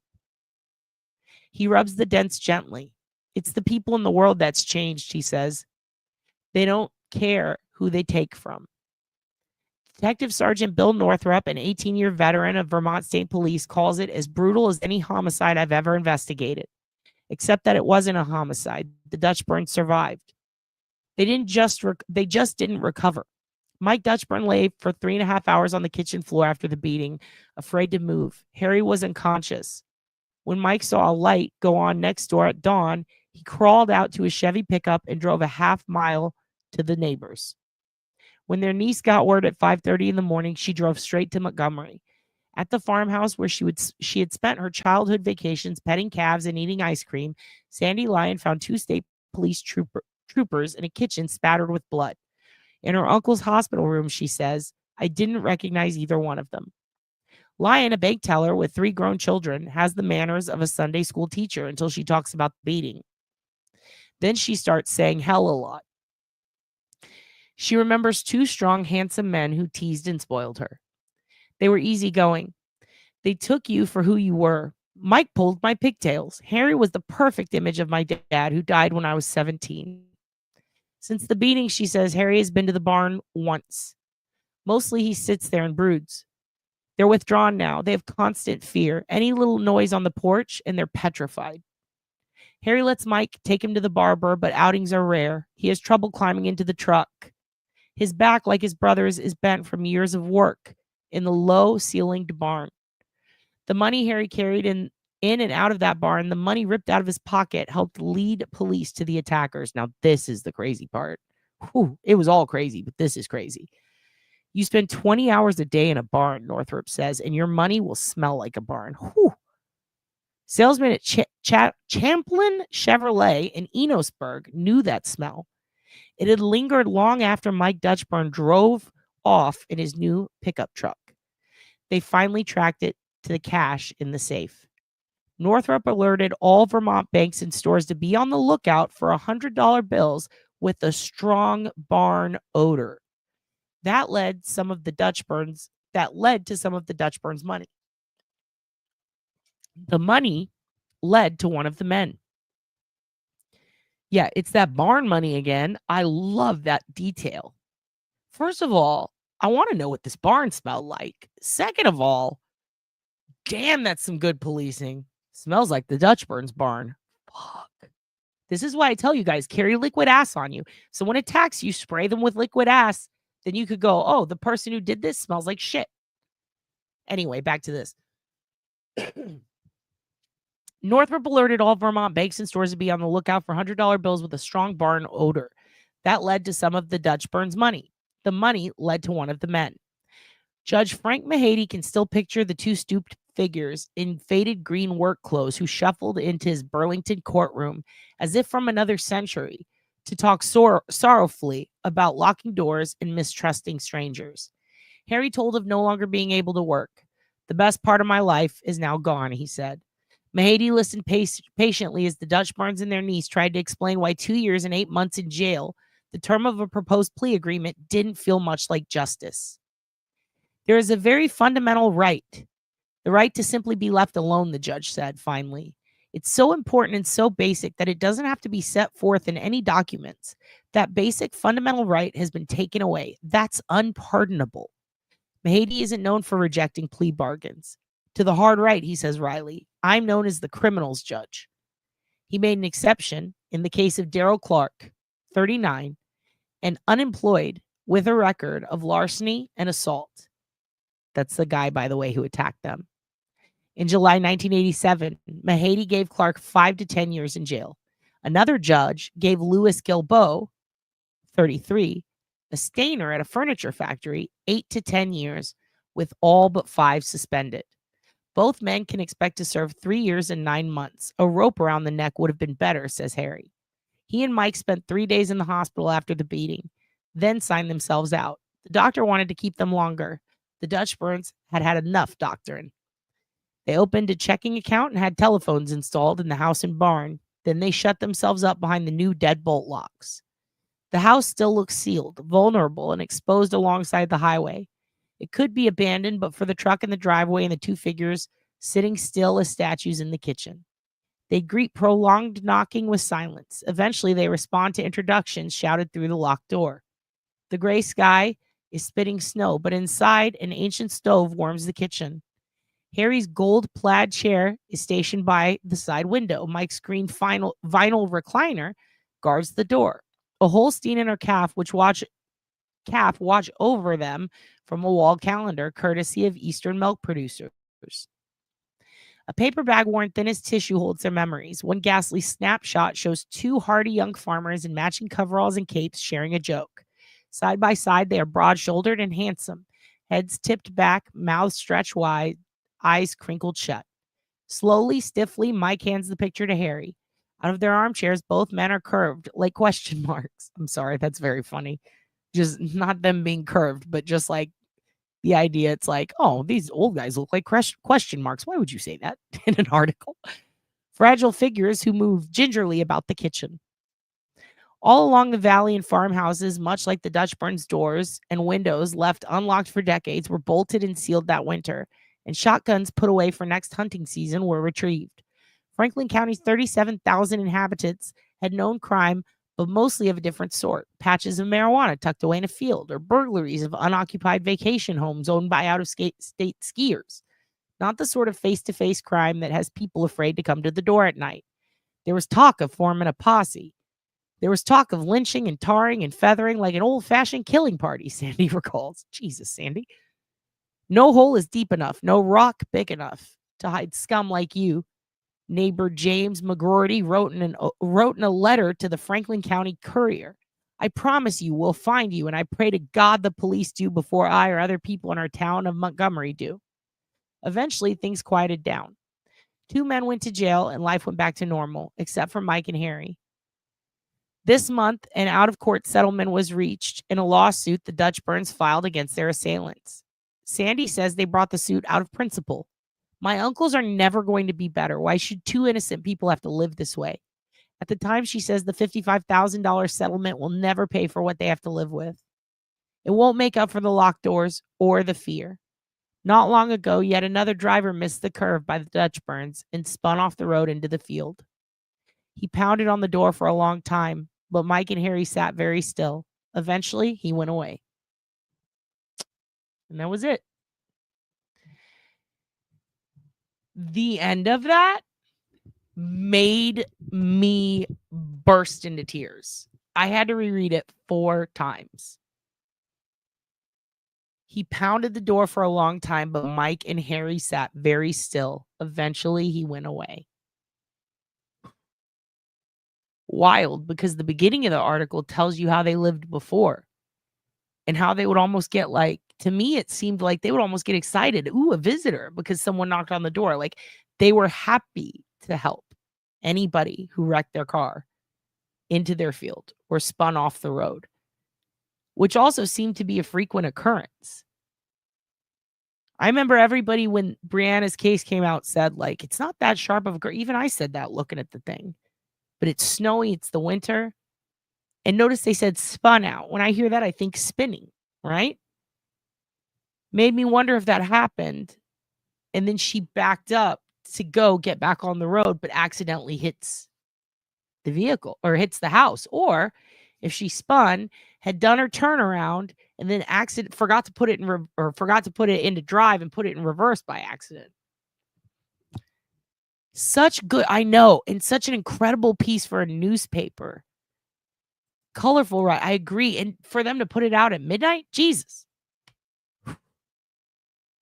I can visualize it too. Do you guys want to see what the brothers look like, by the way? Because yes, I wanted to, and I did look them up.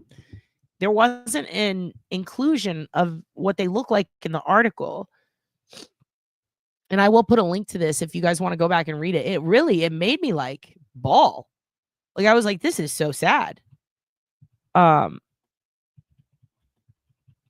It just, but the thing that tripped me out is like, this is an old house. Like it's been there for a long time. It has history, you know? But I want to know, I wasn't really concerned. Yeah, I know you said haunting, not in the way I expected. Me too. Because I was like, I bet you $1 million someone wrote a story about how this is haunted by ghosts or something, you know? Expecting to see that. But I got so much more out of this very real article about very real shit that happened there and about these old dudes and like how it's so sad, you know, but how they live their life and how constantly people were apparently just like almost wrecking their cars. To me, everybody being so surprised that this car would wreck into this barn, you know, I wouldn't be that surprised now. You know, it kind of changed the way I look at it. It made me go, maybe it's possible that happened to her and she just, you know, which is something that I think a lot of people refuse to accept with Mara's case is maybe she just took off running. But at the same time, maybe someone did take her. Maybe someone pulled over to help. We don't know. But it makes me think a little less about the staging element. Let's just say that. And I'm not saying that's not true or it is true, but it's something to consider, you know, that apparently a lot of cars used to have this issue. Let me find the pictures of the brothers because I was like, what do these guys look like? Oh, they're so cute. Oh, they're so adorable. I just love little men. Look at this. Look at these dudes. That's them. Historic images.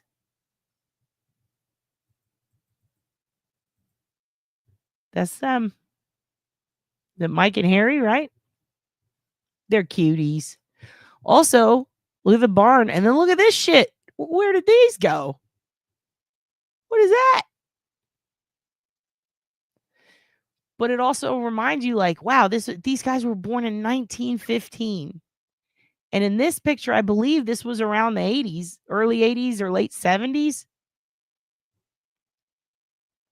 Exactly. It does seem deliberate, right? Now, I personally, after reading this, makes me think, I wonder if she spun out and then she slammed on the gas to like peel out of there to go the opposite way. Maybe she left something at work because the way the tires were turned would have made it to where she was going to do a wide turn, you know? So it does make me wonder if because it's an old car, right? I do wonder if she accidentally put it into reverse. Because this is the kind where you got to do this. Let me do it right here. You got to go. But it's dark, right? And the interior was dark. So what are the chances she went an extra notch and then hits the gas to pull out because it's a little muddy? And then boom, just smashes into the back. What are the chances that somebody drives up and sees that and then takes her? What are the chances that someone chased her off the road? Maybe the bullies from school, maybe somebody else. It's just so weird. But at the same time, we don't know. There's a couple of other things in this case that are, yeah, you could smell the old barn. I want to smell that now. Because, like, I grew up around barns, but they all smell like cow shit. And part of me wonders, because they're corn farmers, right? I think they're corn farmers. So I'm like, that's where they keep the farm missiles? Or is someone already in the barn? I mean, maybe. Because, again, it was a squatter's place, apparently, according to locals. Here's another thing, though. The locals have said all kinds of crazy shit. And so have just total strangers. This happened in 1989, I believe. Let me double check. There's also, this is another one. Look, I'm going to open this image. I'll show you. Now, Brianna went missing so this was the thing where the guys got the shit kicked out of them. These old dudes, this was the late 80s. Brianna's case happened in 2004. That article was written in 1989, though. And let me show you. This is... I wish I could make this bigger. Harry Dutchburn. Which, by the way, the barn is named after these dudes. Isn't that cool? Look at this. Here, let me make myself small. Harry Dutchburn stands in front of his barn across the street from his Montgomery home where him and his brother Myron were beaten and robbed last month. 10 days after the beating, Myron Dutchman's face is still marred by deep bruises and under the eye. So this is 1988. It's hard to see right there. Yeah, the question mark guys, right?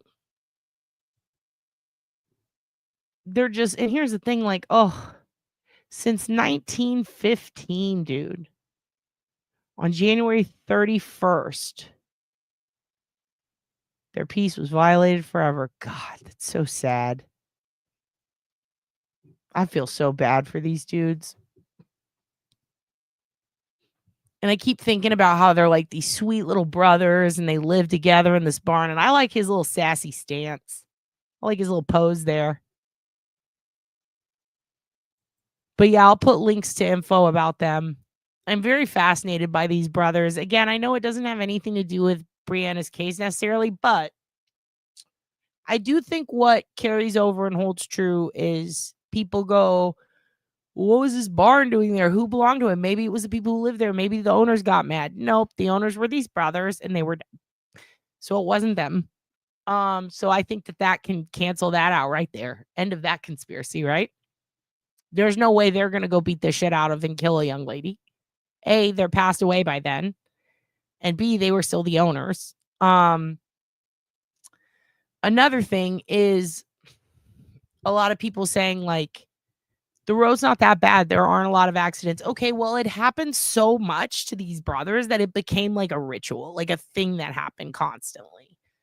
So, yeah, it did. It did happen. So that's kind of bullshit. Like, people did slide off that road a lot. There is a possibility that she could have lost control of her car, as that happens so frequently, apparently. Yeah, and black ice also. Geez. I think the other thing that it kind of tells us, you know, is that the judge, for example, again, this is 15 years before, but this is a judge who was like, I always side with the lesser offense. Like, the criminals know me as the criminal's judge, but I am going to ignore the plea, say, fuck you, no, please. This is, absolutely not. No, you're getting full and beyond the time I can give you. Like, this judge was so pissed. And the police were so pissed. And the two police were there right away. And one of them was what? A statey. There were only 13 cops in this town when Brianna went missing. Not even this town, in the county, the entire county, 13. I think they got it up to 17 at one point. So the state police auto show up for most big cases. Now with hers, because they weren't sure what it was yet, they hadn't considered her missing, so to speak, yet. They didn't get that quick response that the brothers did. They didn't even get the pictures taken. Like, the forensics were shoddy as fuck. There was none. You know, the private investigator had to go in and find stuff later. And boy, he found a lot of interesting things. But to keep it easy and to just kind of get out of the way other alternative theories, I'm going to be showing you things like this leading up to it to give context of the area, context of the town, and to kind of also give perspective of the attitude around crime and violent crime here. Because, by the way, the violent crime rate in this county was nothing. They didn't have a single murder that year. Like, in the state, it's the lowest in the history of all other states, yet they start to get this drug problem.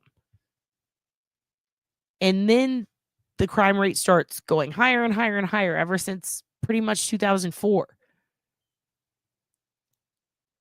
So it's very, very interesting to me how there's just so many considerations that get made, I guess, for so many other cases. And there's some really obvious ones here that I don't see a lot of people making. Like, a lot of people want to jump into the serial killer thing, right?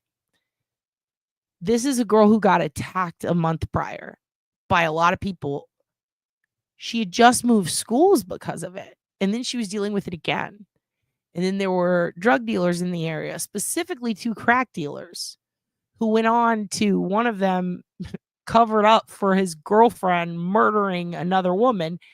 And then the woman who murdered the other woman stealing her crack, her sister came out and said, "Let me tell you everything about Brianna Maitlin," out of nowhere a few years later. And that came to nothing.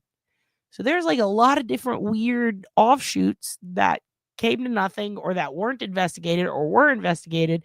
There's just a lot of little things that can lead in many directions. This is one of those cases where people go, oh, I have no idea what could have happened because, there's just, the only possibility is someone must have picked her up. People don't vanish. Well, no, there's a lot of possibilities. The problem is, if the police didn't do a good enough right away forensic investigation at all, didn't get any pictures of the crime scene, didn't do much in the way of investigating until after a good amount of time had separated from it. There's just a lot going on there. There were also warning signs that were taken not very seriously, and then signs that weren't serious being taken as warning signs. So there's also all that. So yeah, we're definitely going to talk about Brianna's case in the future. Her vehicle was found crashed into this barn. And for some reason, all I could think of was, I got to find out what's up with this barn. I'm kind of glad I did, because it kind of makes me think maybe it could have began, whatever happened to her could have started with a legit driving accident. Like, a lot of people have gone with the stage theory for a long time, but it hasn't really gotten anywhere. So part of me is wondering, are people thinking of it differently? I don't know. But as we dive into her case in the future, we're going to be kind of taking all the little surrounding things and going in that way, so that we can kind of nip it in the bud and don't get distracted. Yeah, they should know. I mean, they didn't even get it in the first week, I believe. It's so much. And it's also 2004. Dude, I drive a standard. I'm not good at... The reason why it's easy for me to consider her backing into it is because I don't drive ever automatic cars. And the few times I have almost done that exact thing. Reversed into something, not reversed and gone forward when I wanted to reverse. Popping it into neutral. Fuck. Like, I just have to be careful, But yeah, I don't know why, but I felt very compelled to share that with you, because I think it's an interesting perspective on the land, the area, the community. It had changed in about a decade or more. It had changed. But I do find it to be a very small community. And they seem to be very tight-knit and trusting back then. And then something happened. Then hostile youths burned the barn down. Anyway, that's pretty much it. We are going to talk about more stuff in the future, but right now, Dade's got to go. I have things to do, and I have to walk my Hugin. But I love you guys so much. Thank you for coming out and not coming out. Thank you for staying in and watching, I guess. Thank you to Ninchi_true crime. Thank you very much. That Dingo shit was sad, but I'm happy to learn, and I definitely learned a lot, and holy crap. Also, I think you may have saved my life, because in all honesty, if I'd seen a dingo in Australia, I would have tried to pet it. It could have murdered me. I wouldn't have known. So thank you, Ninchi. And I'm probably not going to say that shit a lot, if at all anymore, because that was a bummer. That poor lady and that poor baby. Also, thank you to Turbo for hitting me up with the information on the video today. I am going to try to like make it bigger and basically amplify, I guess. I almost said make louder, but amplify the voices. I'm still trying to process that. That was, I didn't expect it to be such great quality, and kind of, I'm still surprised that they put out what they did about it. And thank you to, I mean, Crawlspace was a great podcast. I don't know if they're still around. I should actually look, but I remember them being, that was one of the catalysts for me getting into this case and Brianna's. But I just want to thank whoever wrote that Dutchburn article. I don't know if they're alive or if they're even reading this or listening to this, whatever, but that was a great, I mean, I'm touched, and I'm like, man, if I ever drive by that place in Vermont, I'm going to think of these two dudes, and now I want to know what a fucking barn smells like. So thank you guys. Oh, Dad's boyfriend's home. Good night. Bye.